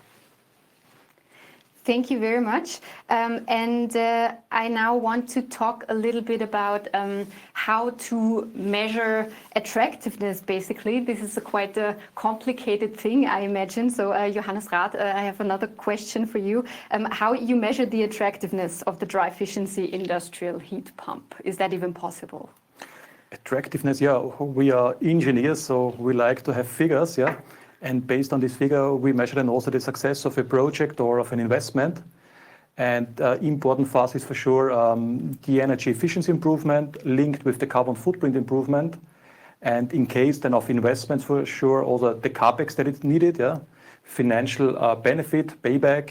But also we look then later on the life cycle cost. So also maintenance cost, yeah, is an important topic. Yeah, what is needed here? Are there other, I don't know, disadvantages? This all needs to be considered. Finally, it's all about financial figures, to be honest, yeah. And it has to fit into the process, yeah. So you mentioned the financial aspect already. What return on investment do you need to make this high-temperature heat pump technology attractive?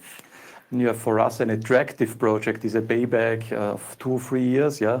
But if we speak about heat pumps, we are far beyond this, yeah. For us, the main focus is then the decarbonization aspect. So, and here we accept also longer paybacks. So if we say 5-6 years, or in some cases, maybe even longer. Yeah. It's not only the cost for the heat pump, a major investment is then normally also needed in order to prepare the plant around this. Yeah. You have to stop the factory, restart, you have idle cost, and all this needs to be considered then in this investment. With the next question, I would like to go back to Oslo for a moment. So that's the question for you, Paul. What are the gaps and missing links, special requirements to facilitate the integration of a new technology from your point of view? It's to prove its robustness and ease of operation, for one, and also the flexibility when it comes to, in our case, to handle different feedstocks. When that's said, another important aspect, which is very well presented in this superheated steam dryer we are using now, is the safety issue. I mean, to dry with water vapor is safe compared to our traditional way of running with air. And if you look at some of our customers that would buy this equipment, and they already have some bad experience with safety on air dryers. So for us to really promote the safety aspect is an excellent part of it. But it needs to be robust and durable. And on top of that, of course, we have to fight with the energy prices of fossil fuel. It will be an easier task over time as carbon cost comes into play in more significant role. So to use electricity and also to have this surplus capacity and use the dryers when you have low or negative cost on electricity is also for us an interesting aspect. So if we imagine to take a look into the crystal ball, so take a quick look into the future. Paul, also another question for you. How will your organization look like in 5 to 10 years in terms of CO2 reduction initiatives and energy saving plans? Maybe if you can also make a wish, if you will. Yeah, and our main focus, as I've said now on land-based activities, is to convert biomass to biochar. And for us, this is the most efficient way for carbon capture and storage. That is to make a biogenic sink of carbon from the atmosphere to the soil, so that we really bring CO2 out of the atmosphere. So when we produce 1 ton of biochar, we can store some 3 tons of CO2. But to get to that biochar, we need to have the energy efficient process.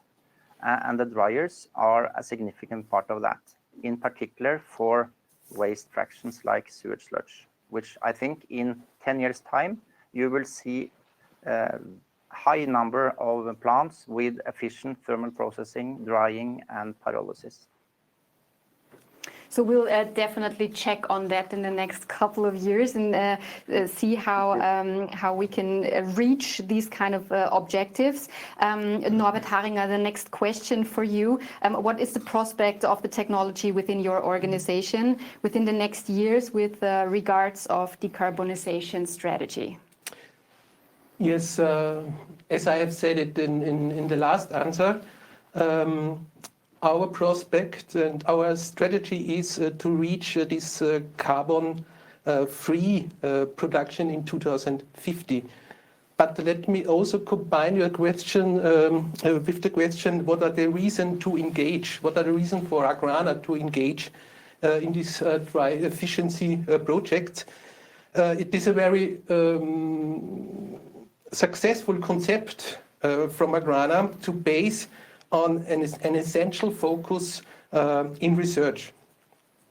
AGRANA therefore operates its own research center, the ARIC, AGRANA Research and Innovation Center, and sees itself as a pioneer. And this research focus of our own is mainly orientated towards our products. But research cannot be done in all fields and not always alone. So therefore, a fruitful cooperation with external research institutions for the joint development of technologies are always one part to be ahead of our competitors and to strengthen international knowledge as well for future developments. So, as I already said in the question before, we intend to be carbon neutral in 2050. We have a very strict stage plan till 2040 to get CO2 neutral, and we will invest at about 10 million euros annually to reach the first stage till 2025. For decarbonizing the whole AGRANA production, we will have to invest at about 400 million euros. So we will take another moment, Johannes Rath, and imagine the crystal ball here right in front of us. Take a look into the future. How will your organization look like in 5 to 10 years in terms of CO2 reduction initiatives? Yes, CO2 reduction, so decarbonization is one of our key topics within our self-commitment, our sustainability roadmap, and we just published the last one some months back. It's the roadmap with clear targets for the end of 2023 already, so short to midterm plan. And we set ourselves a target to reduce carbon footprint by 15% till end of 2023. And here we speak about Scope 1 and Scope 2 emissions. Scope 3 emission reporting is in preparation. Yeah, for sure, we are also supporting the European Green Deal with the targets for 2050, or if you look to Austria, for 2040 already. And for us, it's clear we need far earlier demo projects, plans, where we prove that we can achieve a zero carbon footprint in production, so in real industrial scale. Yeah, we have to have these solutions ready and to have then the chance to roll this out. Yeah, and for the moment, we are investing in one of our factories with the target of minus 98%. If we speak about carbon footprint, a very specific ceramic product. But based on this, we want to have these showcases, these templates for the further rollout. Yeah. Thank you very much. Maybe if we speak about investments, we have heard a figure from AGRANA. Yeah. So we are investing the next years on a yearly base 60 million euros for ESG, and the major part goes into decarbonization. And for the total group, for sure, also major amounts are needed. Yeah, to implement this. Yeah, for sure, support also needed. Yeah, in terms of subsidies, direct payments. Yeah. Also, CO2 price increases do not really help, yeah, because it weakens our position, yeah, to have the chance to invest in our own plant network, yeah. Thank you very much. One more time, the reminder for the audience as well. If you have any questions to this panel discussion, you still have the chance to send them straight to us. So I will receive them here in the studio, and I will have the chance to ask our speakers. One more time, before we take a little break, we have a couple of minutes left for a couple of questions. I want to ask Paul if there's anything you want to add to the things that have been said already, or if there's some main message you want to give to the audience today. No, I think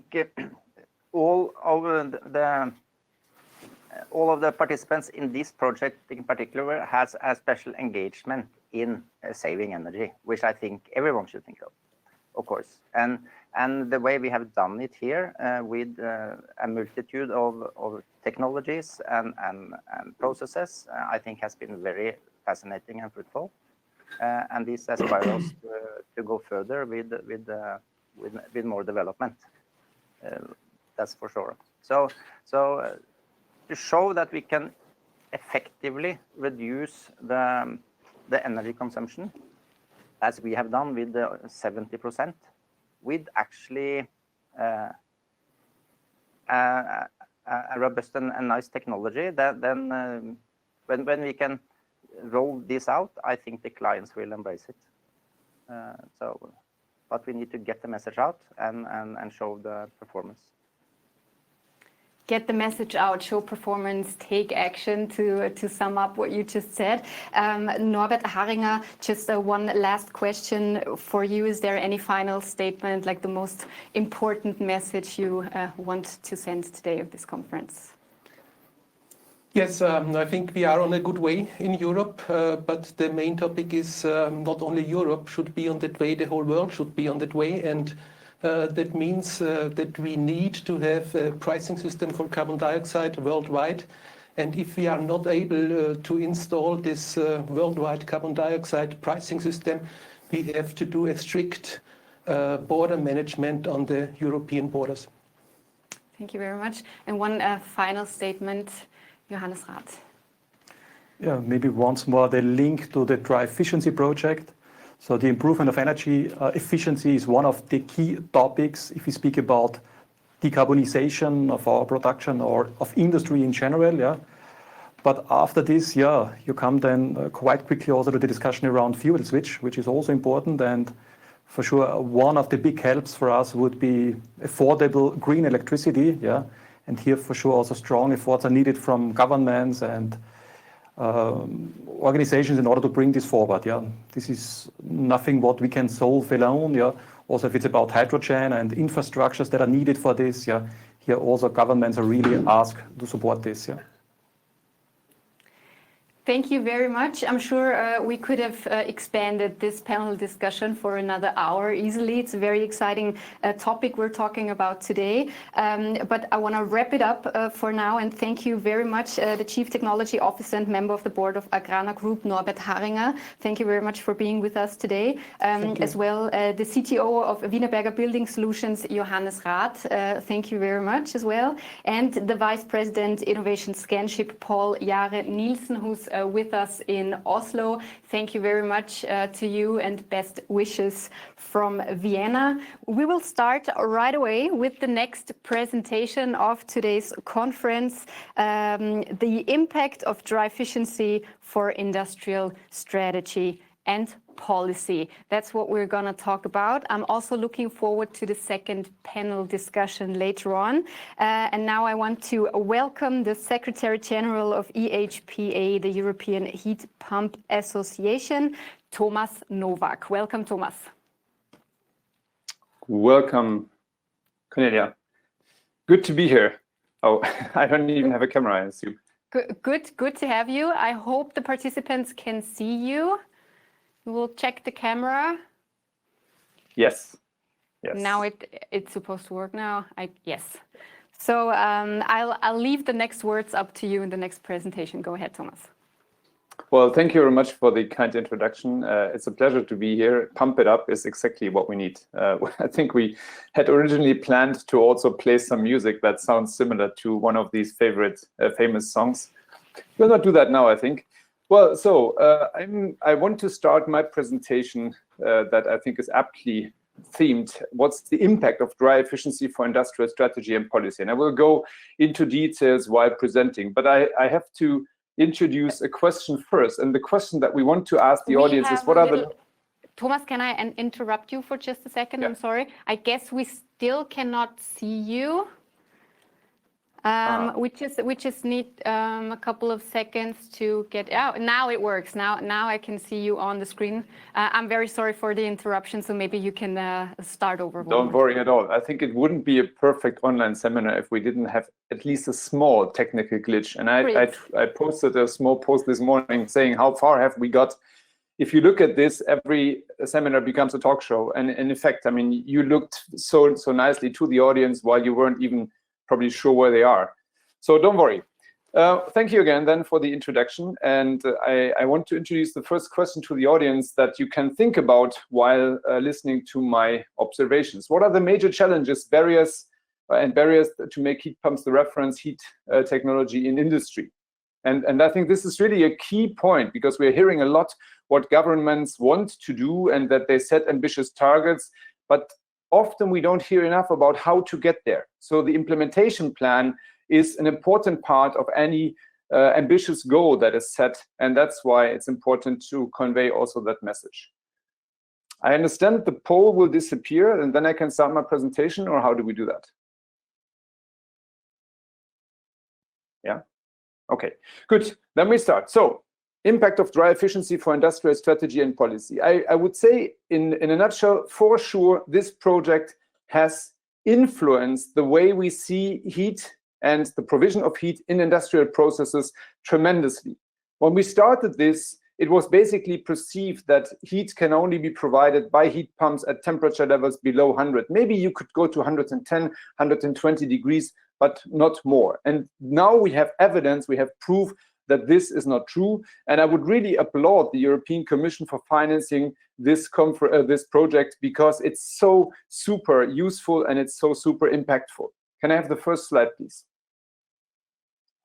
So let me say a few words about the European Heat Pump Association. We are a sector association, and that's important. It's not only industry. We include research institutes, SINTEFs and IIT. Among them, we include heat pump manufacturers, of course, component manufacturers, basic researchers, national associations. So we have quite a broad reach to the member states' capitals, consultants, research and test institutes, and also utilities.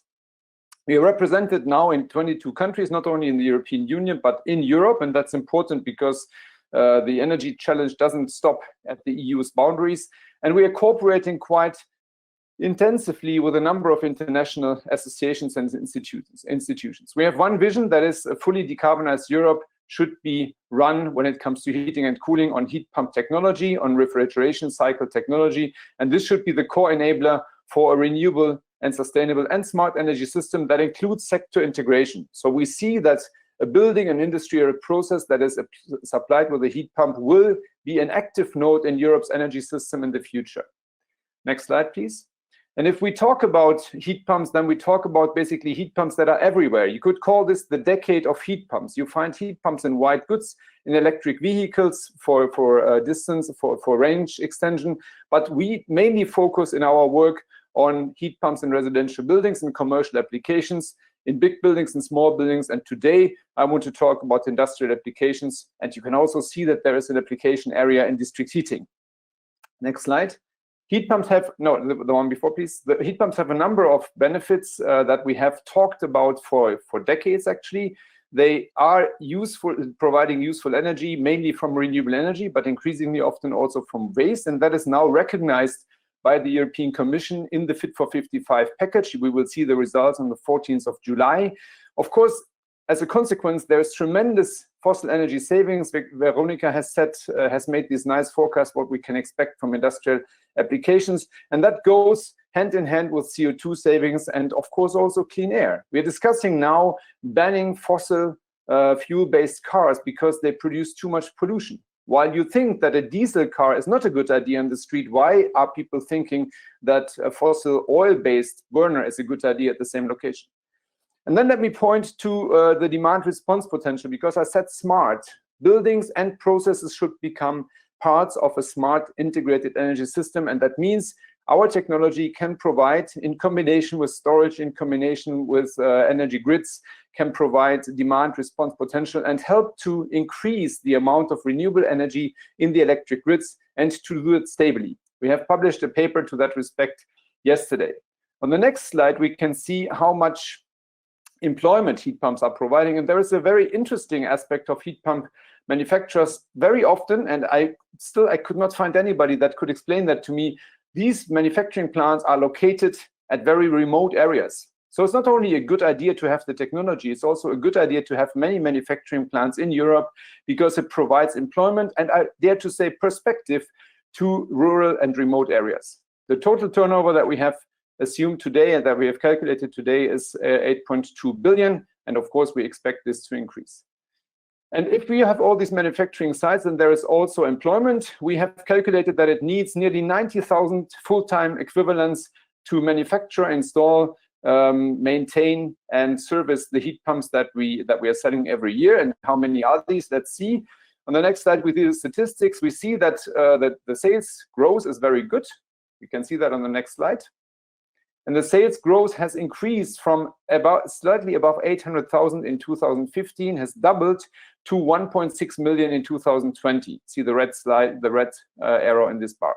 You see here we have distinguished between geothermal units, these are in orange, air-to-air and air-to-water units in air-to-water in light blue and air-to-air in dark blue, and then there's also sanitary hot water units. So we don't have proper figures on industrial applications. But the numbers that we see here account to 14.8 million stock all in all, and if we put this into perspective with a building stock of 115 to 120 million buildings, then we have exceeded the 10% mark when it comes to market share. Let's look at industrial data. We have tried to collect some data in 2019. We can see this on the next slide. And there we can conclude that around 18,000 units were sold in 2019, with a dominant part of this in the lower capacity range. So up to 100 and maybe up to 350 kilowatt hours, and with a dominant part when it comes to air-to-air and air-to-water units. So geothermal units are there. They also provide significant capacities, but they are still minor. And you see that there's huge deployment potential in the larger capacity ranges. I would say that in this pocket around 1 megawatt, we have a huge opportunity for district heating solutions. And if you go even further, the latest project that I have heard of is the Esbjerg district energy plant, where there is going to become a 50 megawatt heat pump will be the provider of heating, and I guess in a second step also of cooling. Let's then look at what that means in perspective. On the next slide, we see that in residential buildings, we have energy demand of 2,625 terawatt hours. Again, here the data situation is not so easy. This is data from 2015. It will have changed a little bit. It will have reduced, but not too much. And we see in industrial applications, and Veronika has also stated that already, we have a total energy demand of 2,950 terawatt hours, and this is a mix of data between 2015 and 2019. The paper is recent, however, and we can say that 1,900, or let's say for simplicity, 2,000 terawatt hours is used for heat. And if you do the assessment of the different temperature levels, then you see that around 37% of this is suitable for heat pump applications. And that's very interesting, because what was presented by the IEA this morning, the conclusion in 2050 to have 30% of all industrial heat to be provided by heat pump technology, then I think we are maybe a little bit more optimistic even, but the numbers are by and large comprehensive. Let's look at market shares on the next slide. Then I can only show you that for residential applications, because we don't have the number for the industry. We can say here that the market share of heat pumps is increasing. We are now in annual sales achieving around 20%. And you can see that this gap between fossil-based solutions and heat pumps is actually opening up positively, because there's more and more heat pumps installed. On the next slide, we will see that this is still not enough. If we look at the Eurostat statistics for renewable energy in heating, then we see, we need the next slide now, then we will see that we wanted to have 1.3 percentage points in the Clean Energy for All package that was supposed to be achieved between 2020 and 2030. If we look backwards, then we see that in the time between 2009, when the first Renewables Directive was published, and 2018, the total increase was only 4.2 percentage points, meaning less than 1 percentage point per year. And that means that we are totally not on track. And I think that's also something that is matched on a international horizon when we talk about the IEA reports. There's this building observatory that says clearly heat pumps in buildings are not on track. So potential is huge, implementation still lacking. And I would dare to say the same is true for industrial applications. On the next slide, we will see that the ambition, however, is increasing. And this is the summary of the EU Energy Systems Integration Strategy, which was published in 2019 and is based on quite a robust modeling. And the model says we need 40% of all residential buildings and 65% of all commercial buildings to be heated efficiently with electricity. And if energy efficiency first as a principle prevails, then this means that this will be heat pumps. And if we then apply the numbers, then it's about a multiplication of today's stock by a factor of 4. And those of you that know me, you know I'm super optimistic on what heat pumps can do, but this is actually breathtaking also for me. It's not rocket science. That's also very nicely concluded by the IEA report and by other experts. We have the technologies available, but we need to create demand. And this graph here that shows the IEA report net zero by 2050, it was presented in depth. I just want to give you one insight that I have from it. And it's interesting to see that we have 1.8 billion heat pumps as a forecast by 2050. That means every 5 people have 1 heat pump to provide them with heating and cooling on average. So in my family, we would need actually one and another. But it's interesting from a different perspective. For industrial heat pumps, 500 megawatts need to be installed on top per month until 2050. And I think everybody in this room, even those that are most optimistic, knows that this is actually really a stretch. And we need to do a lot to move the value chain to that level. On the next slide, we can then see what can large heat pumps do, and we can go actually quite quick because much more competent people than me have talked about this. But I wanted to introduce one thought into the discussion. What we are discussing all the time is circular economy. And I think what heat pumps are doing is they are opening the door for a circular energy economy. If you have waste heat, excess heat in a process, and you can make that useful by bringing it back to the level that is needed, then that's actually a super important property, a super nice characteristics, because it helps us to avoid using energy from other sources. So that's what's the discussion that we have at the moment. And on the next slide, we see how we present it typically as EHPA. And here you see the concept in a more complex, in a Sankey diagram. So you see here that if we have waste heat or excess energy, as we prefer to call it, from a process, and we can close that loop and we can bring that excess energy back to the beginning of the process. I find that so brilliant as an idea that I wish we could do the same with buildings. And in fact, we can, because there is exhaust air heat pumps. And let's look at the next slide. We have chosen, this is thanks to Veronica, who pointed me to this research paper. And I like this because it shows so nicely whether on the left side you see the waste heat that is occurring on different temperature levels from food, paper, chemicals, and what else did I say, refrigeration. And on the right side, you see the temperature levels that are needed. And with the results of our project here of DryFiciency, we can put a line here on the 160 degrees level, and we see that everything below that is now feasible. And with what SINTEF is doing and other research institutes is doing, we are moving very fast to these 200 degrees centigrade levels. So I'm quite confident to say that the energy that we see as both a surplus can serve as a source and can provide what we see on the right side of this graph as a sink in a most efficient manner. And if we do all this with green electricity, we're actually moving quick. We jumpstart, you could say, into a green industrial process world. Then I'm coming to the close. So there is two more slides here. One that says, what are the barriers to wider use of heat pumps? That's from one of the slides I have presented many times in different occasions. And I wanted to show what DryFiciency project has done. So we know that energy price ratios, gas versus electricity mainly, but it's also other fuels versus electricity, is not good. And many of the more than half of European member states are taxing electricity to death, you could say. And it's actually a surprise that people are still opting for heat pumps because, as we have heard, ROI of 2 is better than ROI of 6. Now people are opting into the direction of accepting maybe an ROI between 3 and 5, but we will talk about that in the discussion.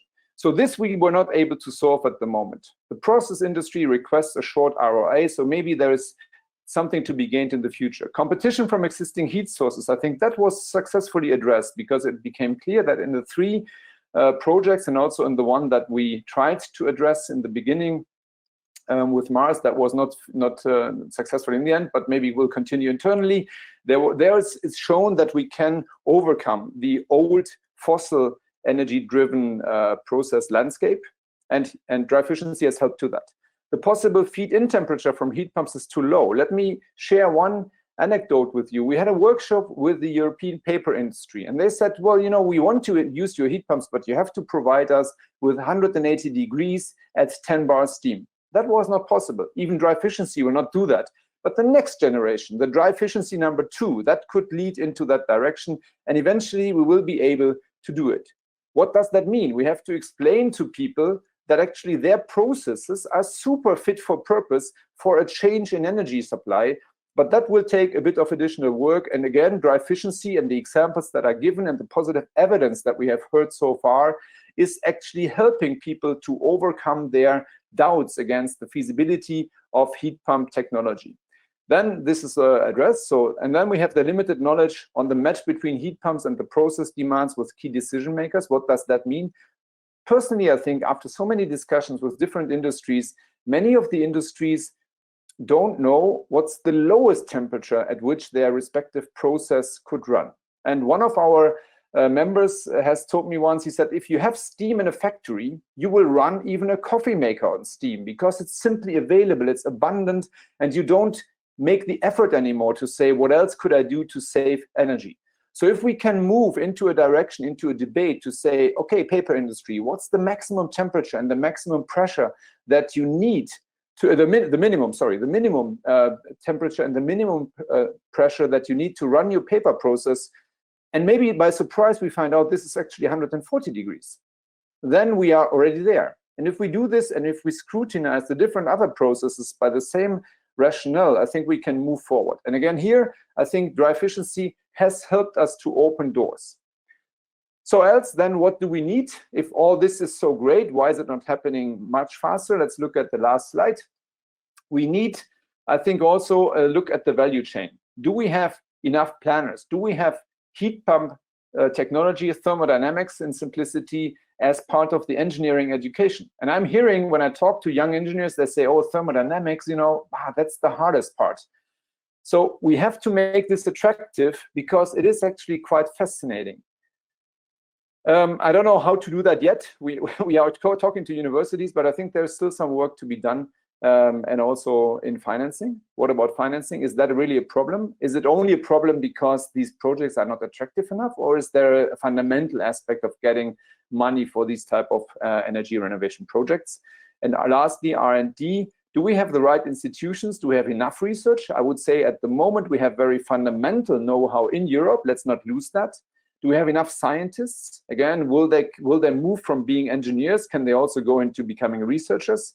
And do we have enough programs and projects? And I would want to talk to the European Commission, and we'll actually have a meeting with DG RTD this week to discuss why we are not having a special expert on heat pump technology in the European Commission. There is one for other areas and for other energy sources, not for heat pumps, and I think it's high time to change that.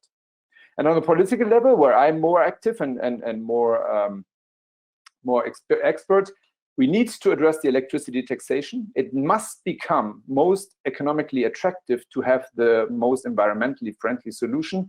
That can be done by a CO2 price signal, that can be done by addressing fossil fuel subsidies. It can also be done by introducing, at least for a time, industrial subsidies. Of course, when we talk about residential buildings and poorer households, there needs to be support mechanisms for that, but that's not the focus for today. Just so, I'm a strong believer that if we fix the price mechanism, many other things will fall into place because people know how to calculate projects based on economic efficiency. So, all in all, DryFiciency, in my opinion, has really helped to change the landscape of industrial applications because of the importance of heat, because of the good result of all the parties participating. And I can also say from personal experience, thank you very much for the good fun that we had. It's really a nice community. So if any of you out there is thinking, should I make this a career? I would say do so. It's nice people. You will have a lot of fun. It is an industrialization opportunity for Europe. Let's make it real and let's work together on a decarbonized industrial sector. Thank you very much.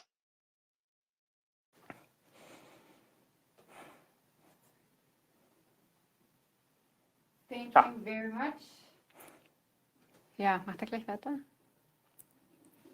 So should I? Yeah, exactly. Where is my research? My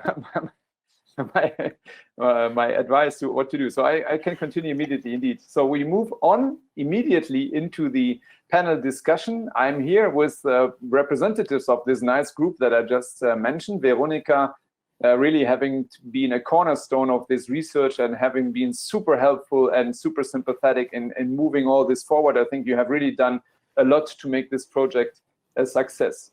So let me say hello to you first, even though you have been introduced already. Then we will also have Michael Bentle, who is another researcher, a nice guy from Sinter, from Norway. The Norwegian connection, as it was mentioned before, Jan has said that, chairman of EPCON, yeah, you say in the same studio, very nice. Chairman of EPCON Evaporation Technology, and with 30 years of experience, really also one of the seniors in this group. And you see here also how important that is to know things from the past and to be able to bring that into the game. Then we have Sander Gehlen, that I have come to know as a person that is not shy of telling you the inconvenient truth. So very happy to have you here, Sander. He's the owner and managing director of Zealand Counterflow, and always has a good anecdote to tell you why it was not possible to sell a project in the first place, and then why he, by doing some ingenious changes, was able to do so. So Sander here. Then we have Paul Simmons, a global technology manager at Mars, and Matthias Schmudra, owner of Anabasics. Both Sander, Paul, and Matthias are members of the advisory board of the DryFiciency project, and I think they have taken this opportunity to learn a lot from the project, but we have learned a lot from you also, so thank you for that.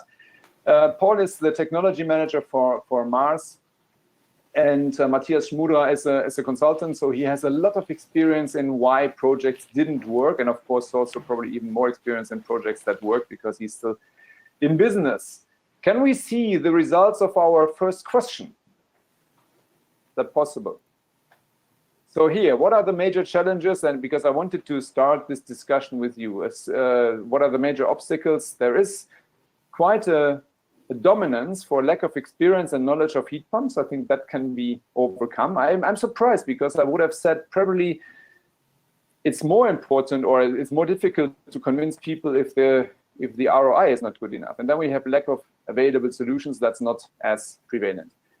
Should we start by a first round to all of you, to my panel here? What do you think is the main obstacle from your practical and theoretical experience? Maybe we start with Veronica and then do the tour de table.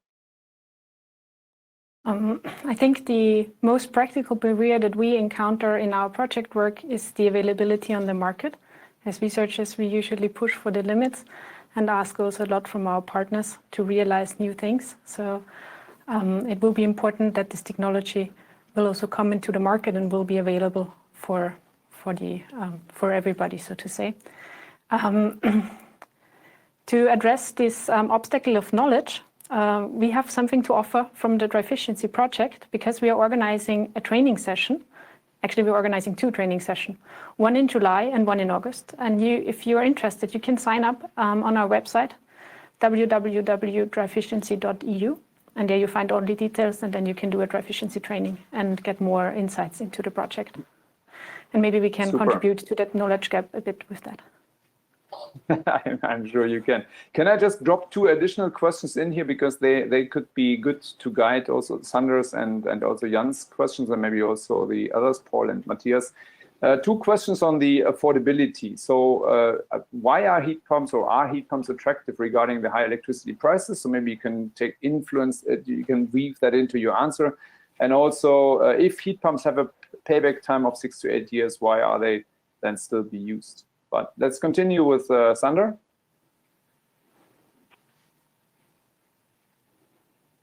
Unmute, Sander.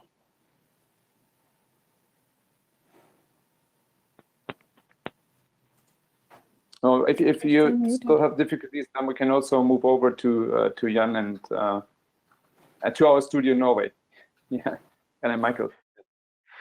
Yeah, I think the results from the poll are a little bit reflecting also basically my experience when I am.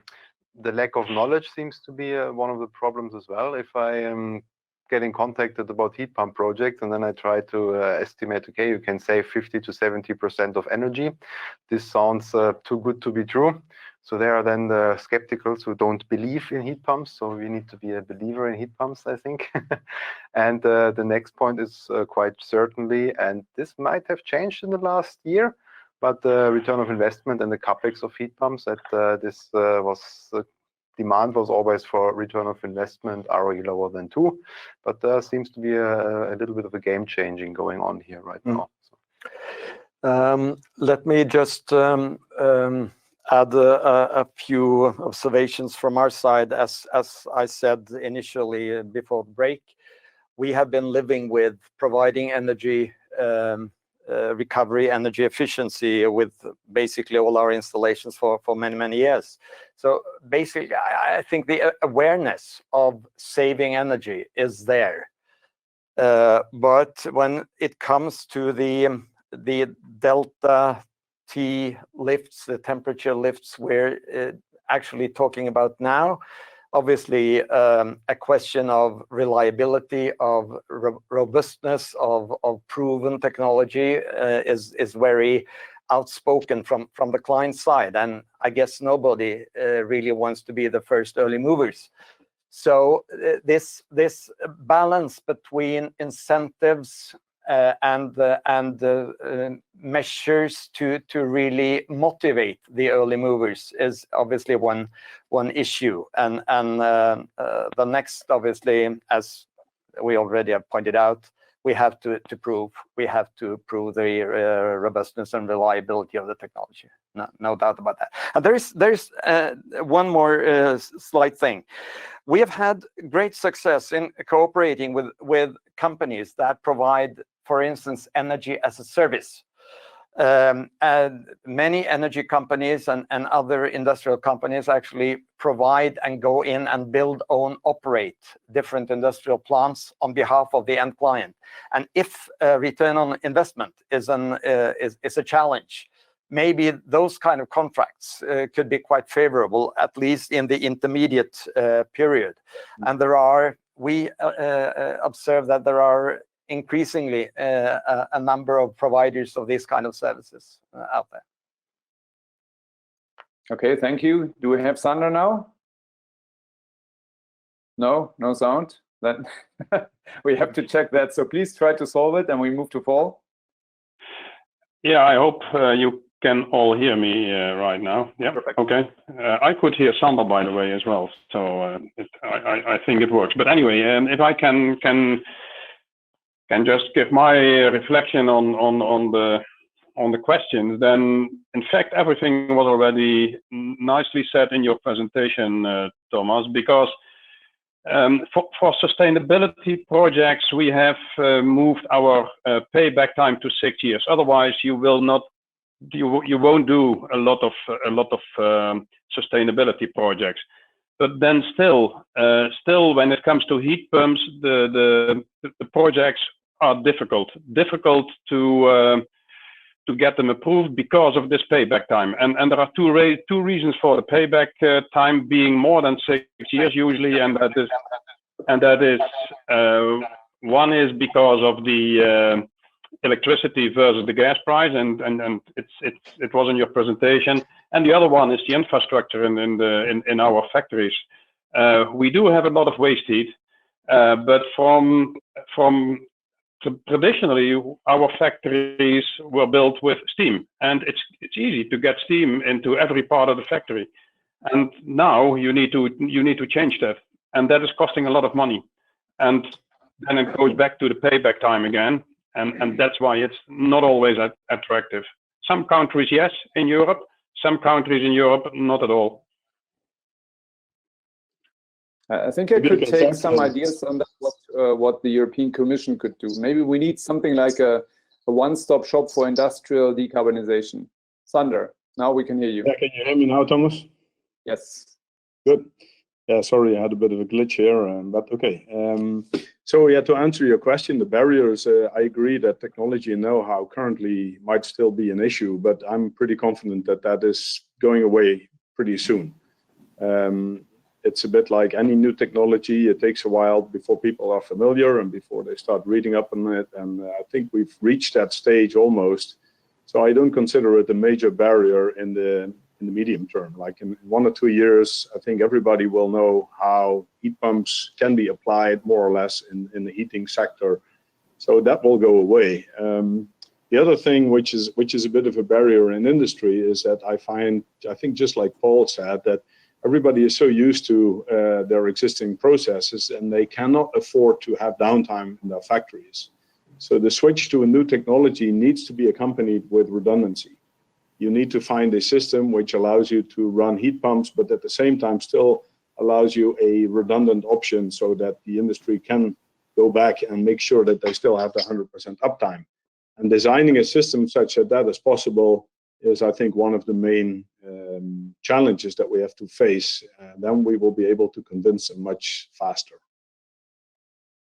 Yeah, indeed, I would say it's an important point. It's an important point, Sander. It's the backup. Heat pumps will only run if there is waste heat available. And still, next to the heat pumps, we still install boiler capacity for the full quantity of heat needed because of that backup. Oh, Sandra, this is an opening. You have to tell the story that you told me when we met first. Oh, yeah, I think that's what I was referring to just now. But yes, initially it was hard when we were looking at 100% electricity. And maybe for the viewers and the listeners, I should explain what we do. We build dryers and we are converting them to 100% electric dryers now with heat pumps, with high temperature heat pumps.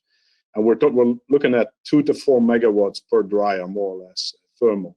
So it's reasonable capacity, similar heat pumps to what we saw in the presentation today.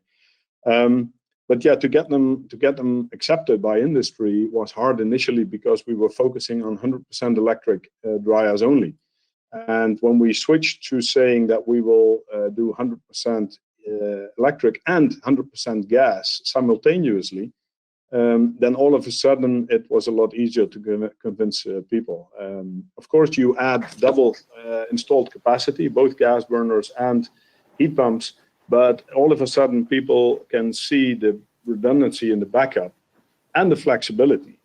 And don't forget that we have this big demand response problem in the next few years at least, where there is so much electricity coming into the grid that everybody is worried about stability of the grid.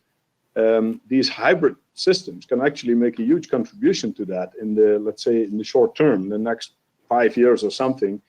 By having this redundancy option, you can then run on electricity 90% of the time, save 90% of the CO2 emissions, but switch back to gas if it's absolutely necessary or if the spot prices of electricity are going up too fast.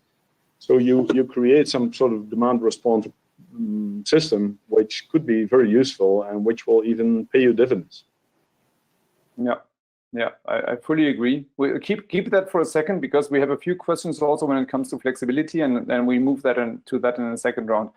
I want to ask Matthias, you come in basically as the lubrication, you could say, in the whole process. We have the good products, we have the people that need it, and then we have these different problems that we have encountered. Can you confirm this? And what are you doing to overcome these challenges when you introduce a perceived new technology?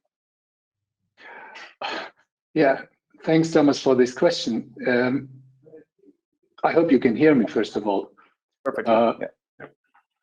I think the problem is bringing these two pictures to one picture together. What we heard before is the skepticism on the industry side and the, let's say, the matureness of the technology we already have. There is the industry looks for reliability, for return on invest, for low capex, for easy opex, and all this stuff, and they are used to drive on established roads.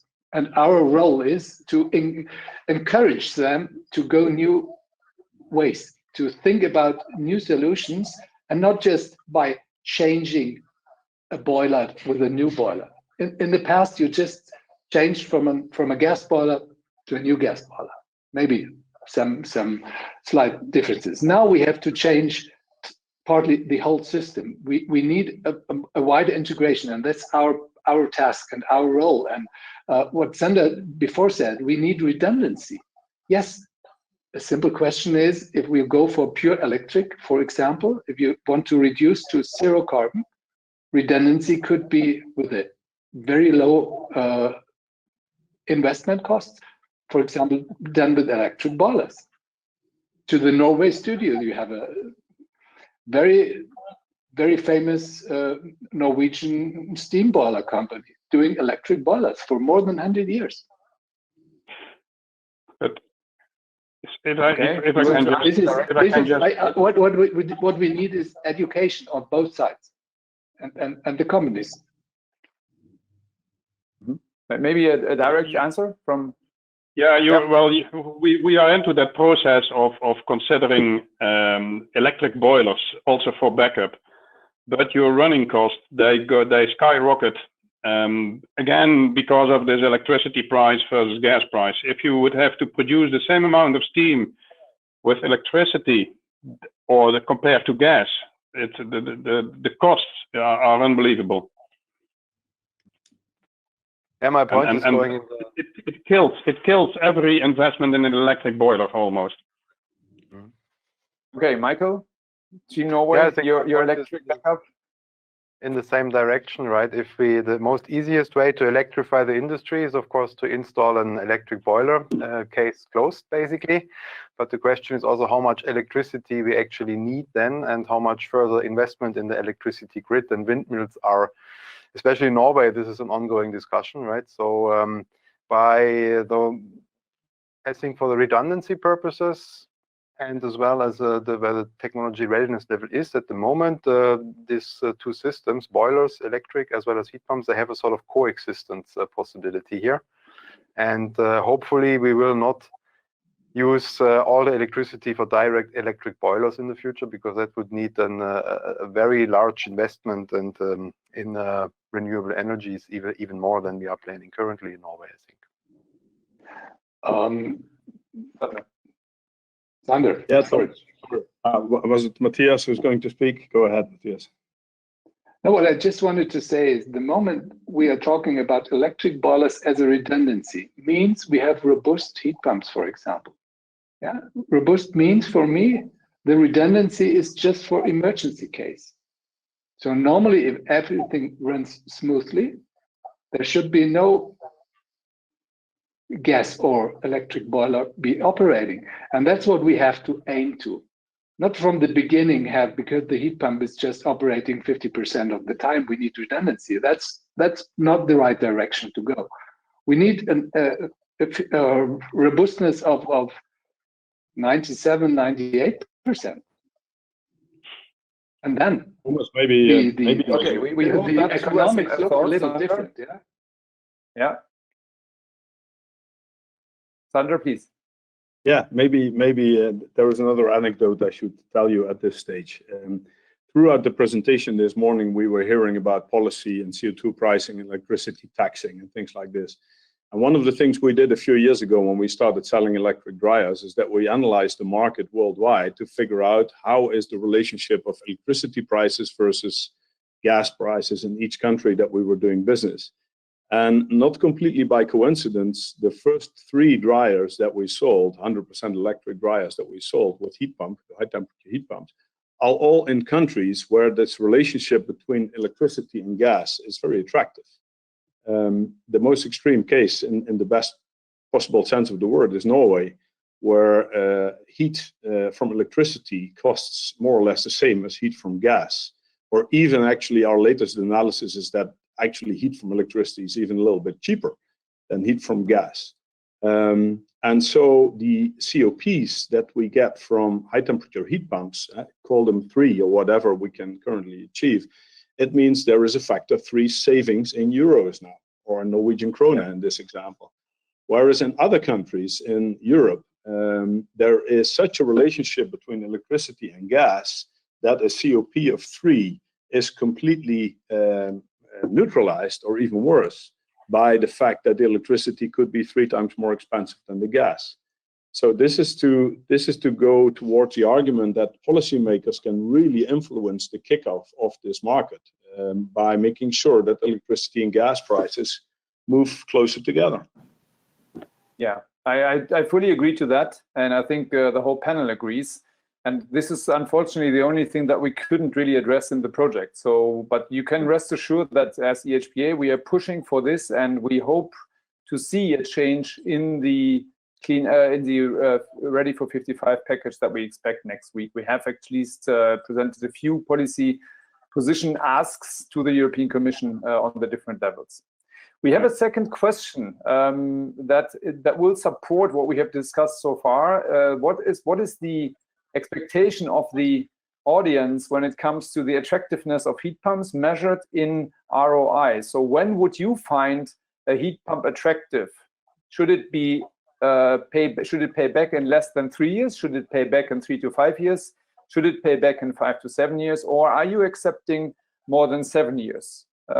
We have heard that Mars has said for sustainability reasons they have now an internal decision of 6 years. I find this actually very peculiar. I had a discussion with a company where they said they cannot have heat pumps because they have an ROI of less than 3 years. And I said to them, but do you expect to go out of business within 3 years so that you don't get your money back?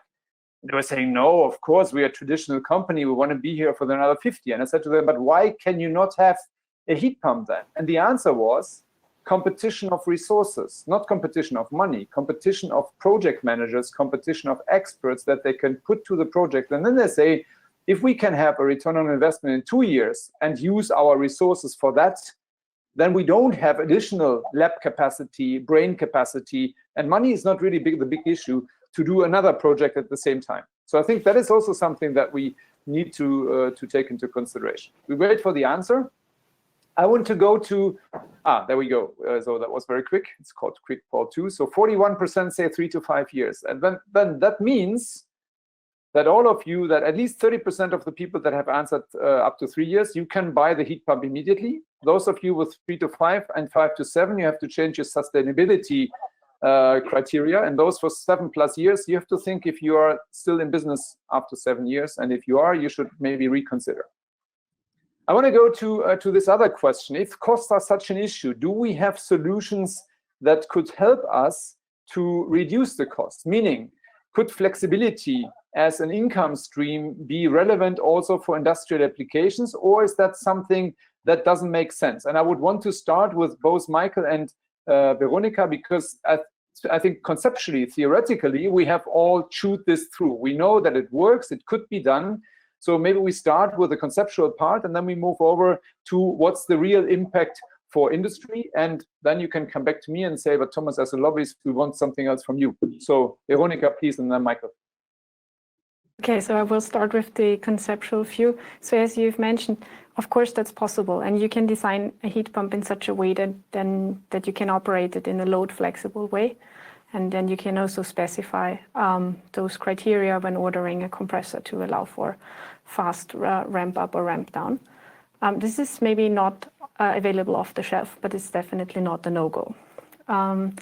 When it comes to industrial installations, as we heard already in the first round, reliability is key, and also downtime, to avoid downtimes and to have a secure system. So heat pumps are typically used for baseload conditions. So if you have a huge investment, you want it to run for 8,500 hours a year to realize that return on invest that we just discussed.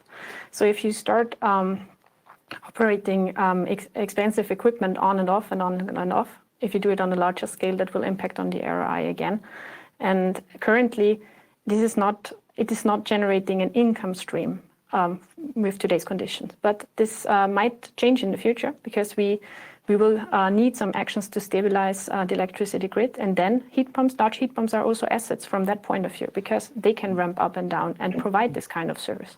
So I think this is an asset that is about to come, but it will take a bit of time and also awareness that people will actually implement it, and also that a market will be created where you can actually offer your flexibility as an asset. Thank you. And Michael, is that different if you take a Norwegian perspective?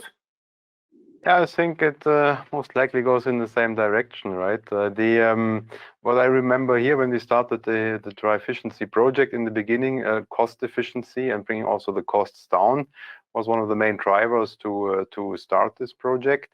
And we saw especially that the smaller sized heat pumps in the range of 0.5 megawatt to 2 megawatts have quite a high specific cost of deliverable installation costs that come additionally. And of course, for the larger heat pumps, the situation was a bit different. They were in the specific costs significantly cheaper, and we tried to also put this as a sort of boundary condition in the development to see what kind of technologies can have score here very high, that they have the potential to bring the installation costs basically down. And we will see. We haven't really the final answer here what the market price and the target is in the end, but it was at least it was always an ongoing discussion about the specific cost of installation. Let's look at the practical aspects when it comes to deciding in favor or not. Is that something that makes a difference when you try to sell your product, Sander, and when you consult Matthias? And maybe Matthias, you mentioned the electric boiler. Would an electric boiler, even if it's a backup, not be a tool that could shape a hybrid system that could then be used for baseload and for reaction to surplus in the grid? To start there, Matthias. For sure, a boiler can be used for flexibility, an electric one. Yeah, it's ramp up times within seconds on megawatts of loads. The point is, what is the processes behind? So are these flexible? Do they have internal, stability? So if the heat pump normally, or the boiler in industry, we are in baseload processes. especially the heat pump. A boiler can be on top and make these peak loads or shape the curve within the industry. But I think the flexibility of a heat pump is good to have, but it's not. I don't see for the first glance a real income stream by using it with flexibility. Okay, Sander, what do you think? Yeah, maybe on the wider question of ROI, that's what we started this round with. I would say that the cost side is only partially on the heat pump, and the other part is on the installation cost that was just mentioned. And I think that's where a lot of engineer to order comes in currently, because every process is a little bit different, and we have to figure out how we're going to apply the heat pump. That's where standardization in the next few years will really add a lot of value. Once we figure out how a particular type of process, whether it's a Wienerberger or a AGRANA process or a Scanship process, but once we figure out how you standardize one of those, then you start scaling the engineering costs and therefore the installed costs. So that's one side of the ROI that will heavily improve. And the other side, on the ROI side and on the payback side, I think a lot of people are making assumptions about what the future cost of gas will be. Because you can only calculate ROI if you know what your future cost of gas is going to be. And everybody is speculating that something will happen to CO2 pricing, but nobody knows exactly what. So the ones that are most aggressive in moving forward with heat pumps are the ones who are also applying internal CO2 pricing, because they know it's going to happen. And you might as well take a few steps forward now to think that CO2 may go somewhere way above 50 euros, where it currently is. And then you do your calculation again, and all of a sudden your ROI comes down pretty quickly. For sure. And if you take a very long-term perspective, the price is probably rather 200 and even 600 euros if you take an intergenerational perspective. So there is room for development, for an increase in CO2 price. But sorry, Jan, you wanted to... Thomas, I'd just like to make a remark. I think this project is very good example on how end user client, technology providers and scientists actually have worked together and being very sure on focusing on the different aspects of the demo site processes. And I think it was mentioned here before that many of the industrial clients will be very sort of concerned about disturbance in their processes when rebuilding or revamping their process line. So I think actually back to the question of return on investment and reducing investment cost, I think a combination of build, own, operate service providers, suppliers, and clients in cooperation in order to be sure that the critical aspects of the processes are taken into account. On the other, at the same time as one at least will save initial investment cost by call it sourcing out the energy side of the process, because most of the industries actually seen here in this conference and being the focal point of the application of heat pumps, most of these industries may not say that the energy circuit by itself is their core process. It's obviously a very important factor and cost factor, but there are other sides of the processes that should be more core than the energy circuit. And if that can help to develop other business models, it could be profit sharing, it could be lease for a number of years, it could be a more integrated cooperation, but at least open up for other business models. That's an interesting one. Maybe we should reserve another round for this topic, because it's really this idea of new business models and who could help, and do we have people that can think out of the box? That's quite interesting. And there's also there's a few questions around this idea of integrating heat pumps into the energy system. One is here, what's that?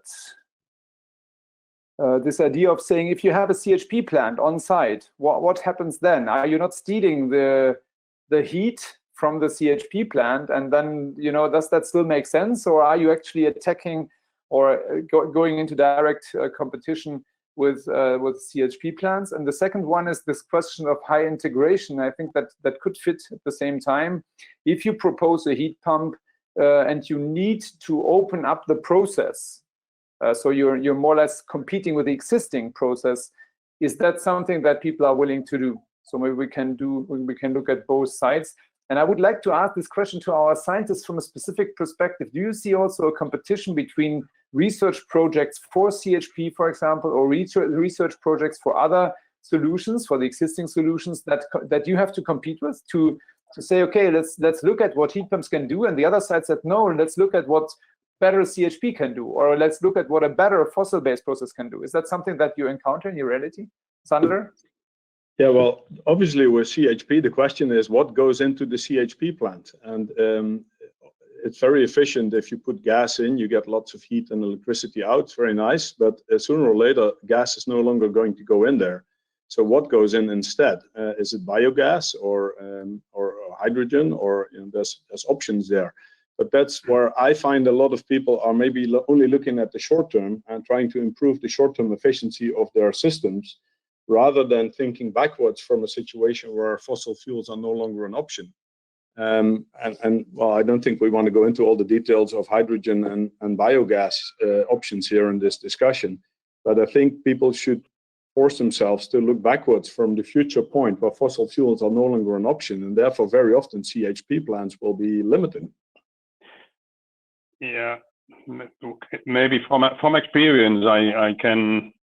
We have that issue, not in Europe, because we don't have cogen units in Europe at the moment, but in our US factories, we do have cogen units. And once you have them, you can't get rid of them anymore. Because gas is that cheap, that if you would change that to electricity, yeah, again, the running costs go through the roof. But we do have a strategy of being fossil fuel free in a generation, carbon neutral. But once you have these cogen units, it's very difficult to get rid of them. Okay, so there is an aspect that maybe policymakers need to take into consideration. Matthias, please. To tell the same story from an electric point of view, I was asked from industry to put a lot of PV on their roofs, but they do have CHP plants. It's not a question what to do with the heat, but it's a question certainly what to do with the electricity. So we face this on both sides. No, not only heat. I think in each case you have to see what do we have in the relevant industry. What do they have? And we have to respect this, yeah, with the new ideas.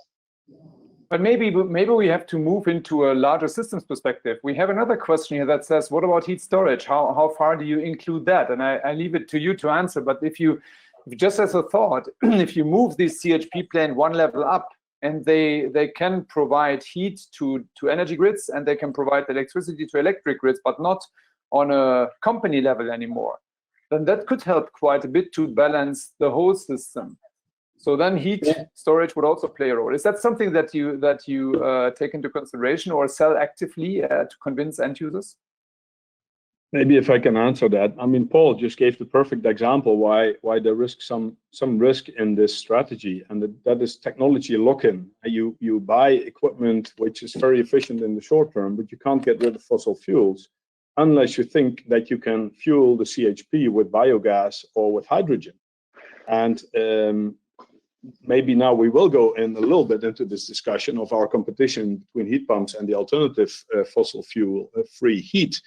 But hydrogen is not on the horizon for the next 5 or 10 years, most experts will tell you, and biogas will be very short in the future.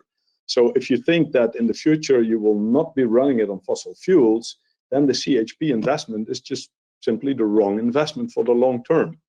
And once it's there, it's difficult to get rid of, just like Paul said, for understandable reasons. So I'm not a big fan of looking only into 5 years into the future, because you may be going into a track which is difficult to get out of in the longer run. Yeah, Michael? Yeah, I think also when you mentioned heat pumps in a sort of wider energy grid, right? What role can they play? You mentioned thermal storage, and that's surely also a key enabling technology later on. In the DryFiciency project, we have an excess heat and the heat demand occur at the same time. It's a perfect match for a heat pump. In other systems where there's a Norwegian dairy who installed also high temperature heat pump, and there the role of the thermal energy storage tank played a key role to make the whole systems running, and can be also used, I guess, to a certain sense, if the technology is getting smarter, to basically help in grid balancing, that you're producing in the weekend process heat for free when there's a lot of wind blowing and so on. And so this is then also in the wider aspect, also an enabling technology. But for me, that also means that the future energy supply system will be more complicated than just simply switching on or off a gas boiler. And this complexity, more complex systems has to be addressed, right? There's surely a role for hydrogen. There's a role for photovoltaic and solar energy. There's also a role for heat pumps in here, and finding a good optimum match between this is, yeah, maybe a little bit beyond the scope of this discussion, but it's definitely something to open up and to look at, especially under the aspect of energy storage as well, because we have grid balancing in the future to be addressed. I mean, then this should be something that makes you, that enlightens you, because there is room for research in systems integration modeling. We had the Heat Roadmap Europe project and hot maps that have both looked into that, and there's a number of others. But I see also Veronica has raised her finger. Yes, I wanted to add to the comment of Michael. This is a question for the energy system as a whole, but it's also a question for the industrial process on a very small scale, because we have a choice of technologies that are available. Some of them are fossil, others are renewable, and there's maybe some sort of competition when selling those technologies to a customer. But from an energy perspective, we have to find the right technology for the right application. And this is maybe if you have waste heat available, a heat pump is a good idea. If you need very high temperatures for a burning process, for example, then you will choose another option. But this should make sense for the process itself, and then it should contribute to the decarbonization goals of the company. So also thinking about these lock-in effects that we already heard. So when you have that CHP that's already there, just beating all the other options that you might take if you would not have that CHP already. We have one question that fits quite nicely to that, and that's the question of if you have it's done by Ronald Ackerman here, if you have a dairy business and you are moving into carbon offsetting instead of doing it yourself, is that something? And I think trying to connect it to what you just said, if we would have the opportunity to properly model what the future holds, of course with some sensitivity assessments, then maybe people could be convinced not to go into carbon offset and to do it by themselves. But what Ronald is asking is that distracting us from the real issue of changing your own process if you think that you can do it with somebody else's solution in some other location, of course, also.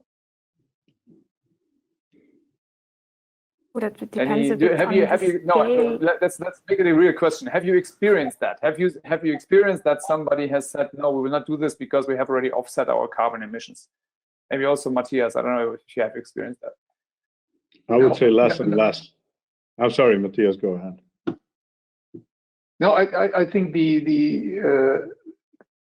in the past I've seen this more often. Yeah, this let's say third-party carbon offset. But now they really want to go carbon neutral. If I understood the question right, yeah, I'm not 100% sure. Yeah. So it's not saying we go for gas continuously and do something else. No, it's really going. Gas is running out. This is my impression from my customer contacts. They want to have strategies without natural gas. Sometimes we have, because there is no alternative, we have biogas, which is going short. Yeah, there is not as much biogas as we would like to have. And the next thing is hydrogen. Yeah. But the natural gas road is on, for my personal experience, it's going down. Yeah, Offsetting is complicated, obviously, but if you look at a company like Mars, Paul will probably confirm, wind energy is one of the big players within the Mars group, and of course they don't have all the windmills next to the plant everywhere. It's impossible. So some people would call that offsetting as well. You have energy on one side, you have energy on the other side, and the total company could be energy neutral. So there's nothing wrong with that approach, I think. But maybe if you would allow me, I would like to come back to heat storage because it really triggered me there. Demand response is one of the big parts of the solution of electrification of the grid. We cannot store all the energy, so we will have to have demand response. Everybody's talking about using the batteries in the car to store the energy and only charge them whenever energy is available, etc. We know that story. The same you can do with heat in combination with the heat pump. And heat is the cheapest way to store energy. It's much cheaper than a battery or some other alternatives, or hydrogen for that matter. So if you build sufficient heat storage close to a system which is running heat pumps for an industrial application, you can actually, during the time when electricity is expensive, you can make sure that you reuse the heat that you have generated last night when the electricity was cheap. And commercially and economically, that's a very attractive proposition. It just requires huge heat storage. You're not talking about a few cubic meters of water. This is building huge reservoirs of heat. But it's possible. It's being done in some places. And I think it's a real opportunity to stabilize the grid and to contribute to a renewable energy system.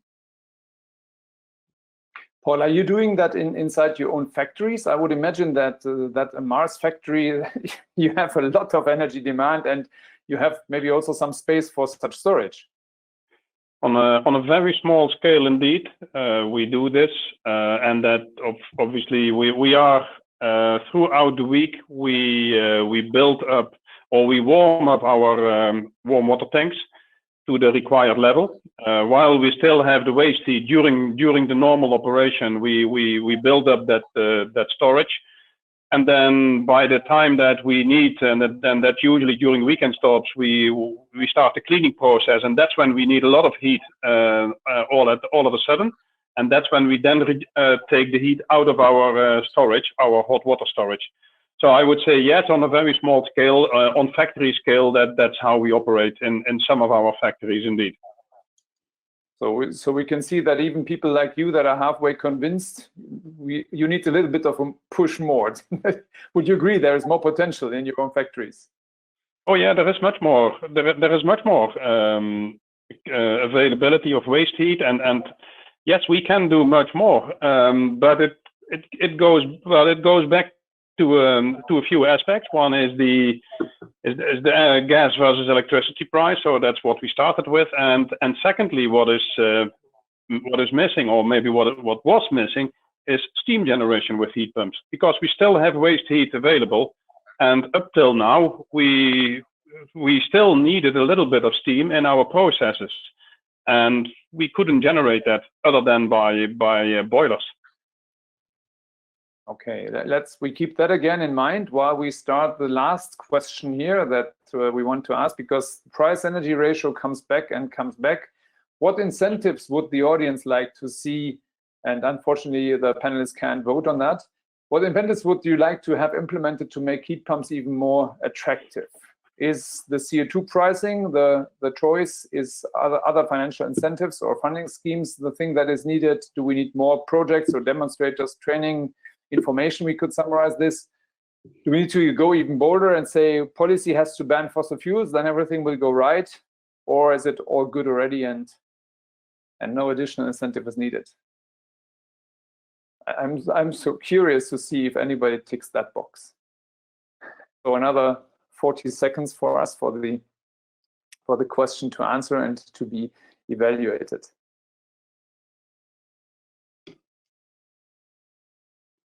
But I think we get this quickly.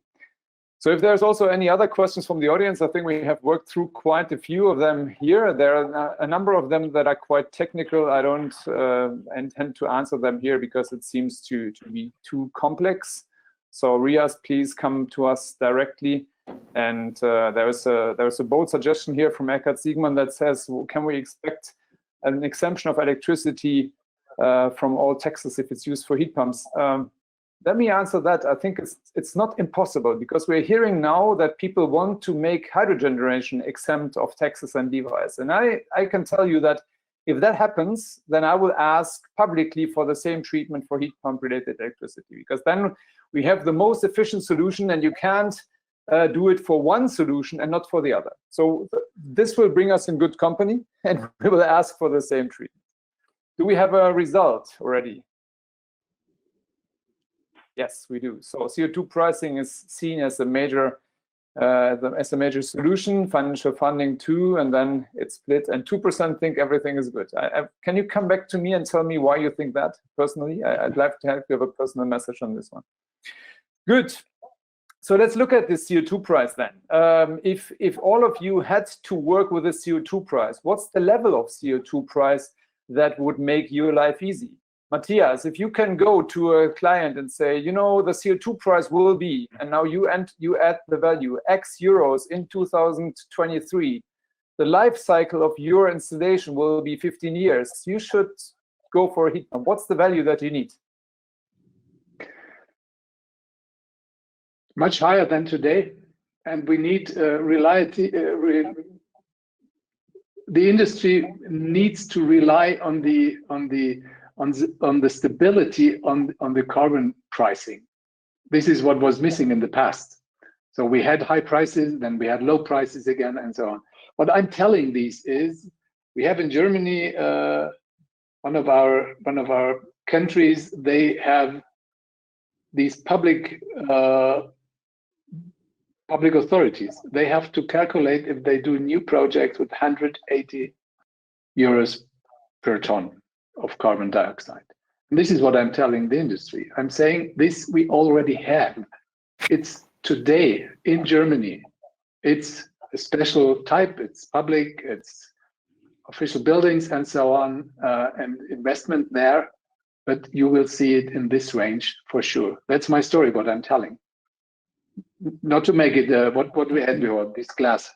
I think this reality, it's here.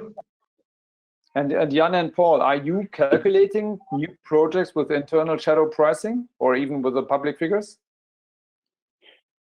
For us, it's both of you. Maybe we start with Paul and then we go to Jan. Sorry, I should have made that more clear. For us, it's public pricing, and we're trying to make an estimate of how energy cost and CO2 emission costs will develop in the let's say next 10 years. That's how we look at the projects and the go or the no go. Yeah, and Jan? We are seldom challenged by calculating with the CO2 prices in my experience. We're basically more directly related to the capex and the opex generated by the investment, and it's more or less up to the client itself or their advisors to do that kind of calculation. So so far we haven't been that focused actually from our side, but obviously it's a very important issue for really ramping up the volume of this technology. Thunder, is that making any difference in your own work? Yeah, absolutely. It depends on the country, of course, because like we said before, there is these huge differences already. Even without CO2 pricing, there's huge differences between cost of electricity and cost of fossil fuels. And Norway is, like mentioned before, it's the most attractive relationship that we have found worldwide.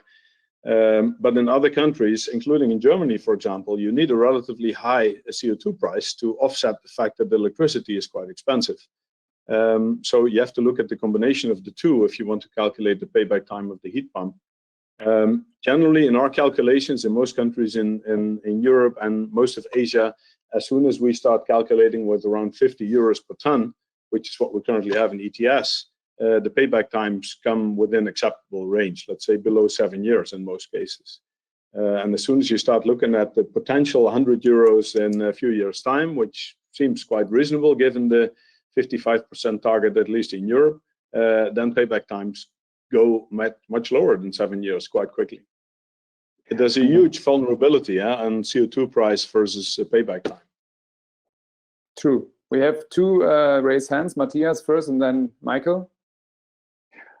What we have done in our calculations when we go to our customers on the capex pricing, on the OPEX pricing, we have installed carbon pricing as a fixed cost position. And this is what we have to convince our customers very often, because in the past it was, let's say, like an upside. Yeah, there might be something. Yeah, it's like the dot on the I. Yeah, but we have now fixed it. Yeah, it's part of our operational cost calculation, and then we try to compare, and then we see the how sensitive the cases are. And what Sander said is, in this range of 50, 60 euros per ton, we have greater changes. Mm-hmm. Good, Michael. I think also we have to be clear that the CO2 pricing that make heat pump attractive are very closely related to the COP achievable. We have been recently projecting a heat pump system with a COP of 15, very low temperature lift for a steam producing heat pump. And of course, there was not even that could run at the CO2 price of 0 because the COP and was so high, but that's because of the low temperature lift. And of course, if the COP goes down to 2 or 3, then we would need higher CO2 pricing and around 200 euro plus to make this heat pump projects also attractive for a financial decision maker. So there will be a sort of relation, but currently I think the market price is between 50 and 60 euro, and already this opens up for a lot of heat pump projects, which for 2-3 years ago were said, not attractive enough. But now already here at this price happens something, and if this curve continues over the last 12 months, we will quite soon end up at 200 euros. And I guess I will not be out of work by then. So.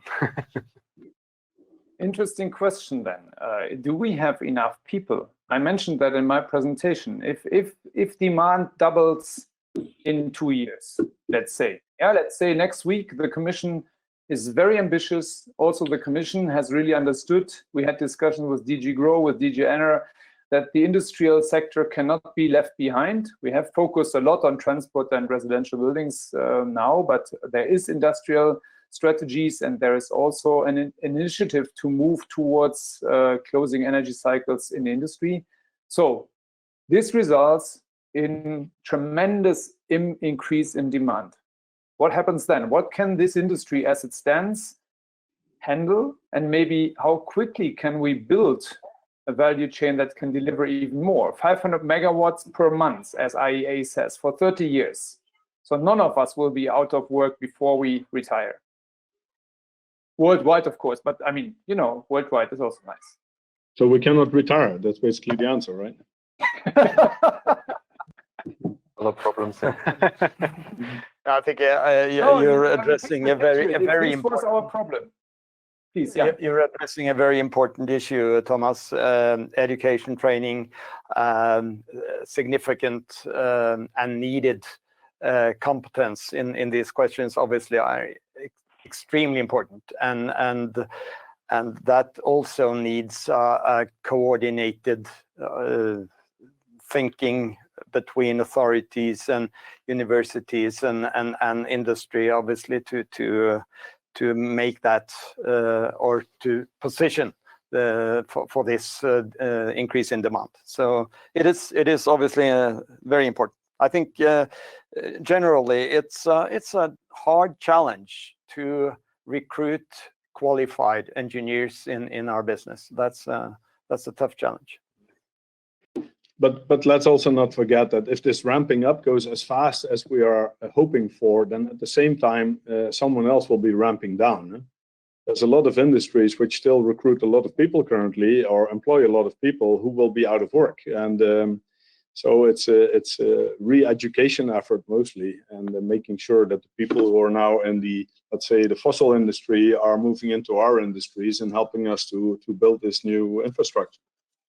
Fair point. Yeah, That's interesting. That's really interesting because we see that the big heat pump manufacturers, 50 megawatts and plus, that this company MAN, that you don't know from heat pumps, you know them from building compressors for gas pipelines. But this compressor is like, aha, is also a heat pump in a way, right? And that's where a new product was generated. I feel we have just warmed up to the discussion. We could probably continue for another afternoon, but time is up. We have 2 more minutes, so I would leave you all with one wish for this next week's Fit for 55 package. What do you want to read in order to be happy? So we start with Matthias, Paul, then Sandra, then Studio Norway, Jan and Michael, and close with Veronica, please. I have to start now. Well, okay, then you don't have to start. Then Paul, please. Well, if I would have one wish, and I've said it in one of my answers before, I would like to start investigating and have a technology available that can produce a heat pump available that can produce steam or hot water of, let's say, 110 degrees, but something like that, and that's let's say a market-ready solution. That is what I would like to see. And then I would like to start investigating that option for our factories. Super, thank you. That hints to DryFiciency number 2. Sander? Yeah, I think the Fit for 55 package is probably going to address policy questions mostly. And I would like to say that they should really look into taxing electricity. I mean, we already have all of these ideas about how CO2 pricing will be raised, and I'm pretty sure that the 55% target that they now have will automatically lead to taking pollution rights out of the ETS, so the price will go up. But what has not yet been addressed is the fact that CO2 pricing is also affecting the electricity price at the moment for as long as we have fossil fuel generation. And that's, of course, a bug in the system. Electricity prices go up and the CO2 prices go up. So that's really a policy mistake, if you ask me. They should really address. We are with you on this one. Yeah, we are with you on this one. Matthias, can I ask you now? Yeah, I address 2 wishes. I think we should need a second DryFiciency project. It's not part of the of next week's wish list, but this would be my personal wish list because this will answer and help answer Paul's questions. And the next thing is, I think, carbon dioxide pricing must be part of our thinking, and this should be addressed in this agenda.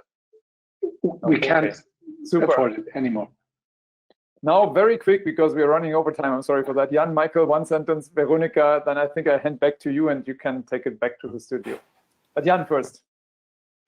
Going back to collaboration and partnership in the value chain in order for the relevant partners to work more closely together, with a model like DryFiciency. It should be absolutely more efficient. Yeah, I would like to have more demo projects like DryFiciency. This was very much fun to run and gave us a lot of experience. And second wish on a more general basis would be that in the future, we will basically benchmark the energy systems against an electrified energy supply and not so much against gas, because that is the thing, but really try to benchmark future technology against future technology and not against the past technology, basically. So that would be my remark. So thank you very much for a very entertaining discussion. I say goodbye and hand back to Veronica. What would be your wish? My wish would be, of course, another demonstration project, such as the DryFiciency project. I can only support what Michael has said. We learned a lot. We had a lot of fun. It was a great project. And in terms of a policy perspective, I would like them to recognize waste heat as a valuable energy source for the future. It should be illegal to waste heat. Thank you. Thank you, everybody. Thank you to the audience, and have a great afternoon, and we enjoy the rest of the conference. Thank you. Thanks. Thank you. Thank you.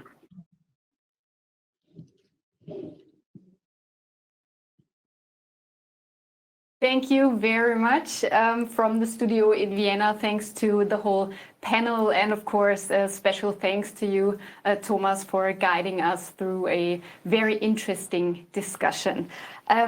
Veronika is still with me here in our studio in Vienna, and an exciting conference day is slowly coming to an end. So Veronika, may I ask you, let's take a look back, let's do a little wrap up of today's conference. What did we learn today? Have the targets of DryFiciency been achieved from your point of view? Yes, I think we can be very proud of this project, and then we have achieved the targets that we wanted to achieve. And yeah, I look back on a very interesting day of presentation and discussions and talks, and it started very motivating in the morning with the keynote by IEA, where this important number came up, this 500 megawatts of heat pump that will be installed, that should be installed in the future every month to comply with a net zero 2050 vision. So that's a very big number, and that's maybe one of the take-home messages from today. So it requires a lot of action and certainly interesting opportunities for the future. Then we had the second part of the conference dealing with the DryFiciency results, and we have seen the 3 demonstrators that are up and running. They are saving CO2 emissions and saving energy. As researchers, we think that demo projects are a very important part to establish new technologies in industry, to share the risk of a new development, and also to create trust and to really learn everything you need to know about a technology. And this only happens if you really try it out in real life. And we heard about the activities that will remain after the project. So there are new products being launched, several compressors, but also new types of drying systems, as Sander has mentioned in the last panel, the hybrid dryer, including also a heat pump. And we heard about the decarbonization strategy of our end users, where we implemented a demonstrator, and they also have a very challenging target for the future, and we are happy to contribute a bit to realize them. So we all agree, I think, that heat pumps will be an integral part of the energy system of the future. We touched several aspects in the second panel, discussed about flexibility, grid stability, how to best integrate a heat pump in a process, and how to gain the most positive effects for the electricity system in the end. So it's all about the cascaded use of the resources that we have in the world. So this also includes the cascaded use of energy.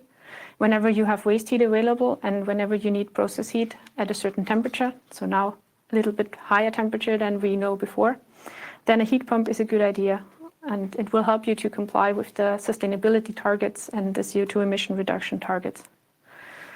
And as we are already approaching the end of our conference, I want to say thank you once again. And I have a very long list of thank yous here with me, so that I do not forget all those that are important. So first of all, we'd like to thank the EU for funding this project. I want to once again thank the DryFiciency team for that great project. And also for today, I want to say thank you to all speakers and panelists for their insights and thoughts and the interesting discussions that we have. I want to thank you, our online audience, for being with us for this time and not dropping out during the conference. I've seen that there were questions coming in, and we did not have enough time maybe to answer all of them, but you will get an answer afterwards. So we will make sure that we do not leave any questions open. And finally, I want to thank Cornelia Ertl for the moderation. She guided us through that day in a very nice and positive way. And thank you to the team of Webinar Fabrik for hosting us today. And with that, thank you all. Thank you very much, Veronika Wilk. I just want to add one more thing, because we also heard that retirement plans obviously are being called off. So maybe we will be back very soon with the next conference like that. You never know, it might not take too long. One more information for you in the audience, the video of today's conference, as well as all presentations and the contact details, will be online on the DryFiciency website for you. So it's just for me to say a big thank you and großes Dankeschön from Vienna. Thank you very much for joining in today. I wish you all the best. Stay healthy. Hey do. I hope I got that one right. Goodbye and auf Wiedersehen.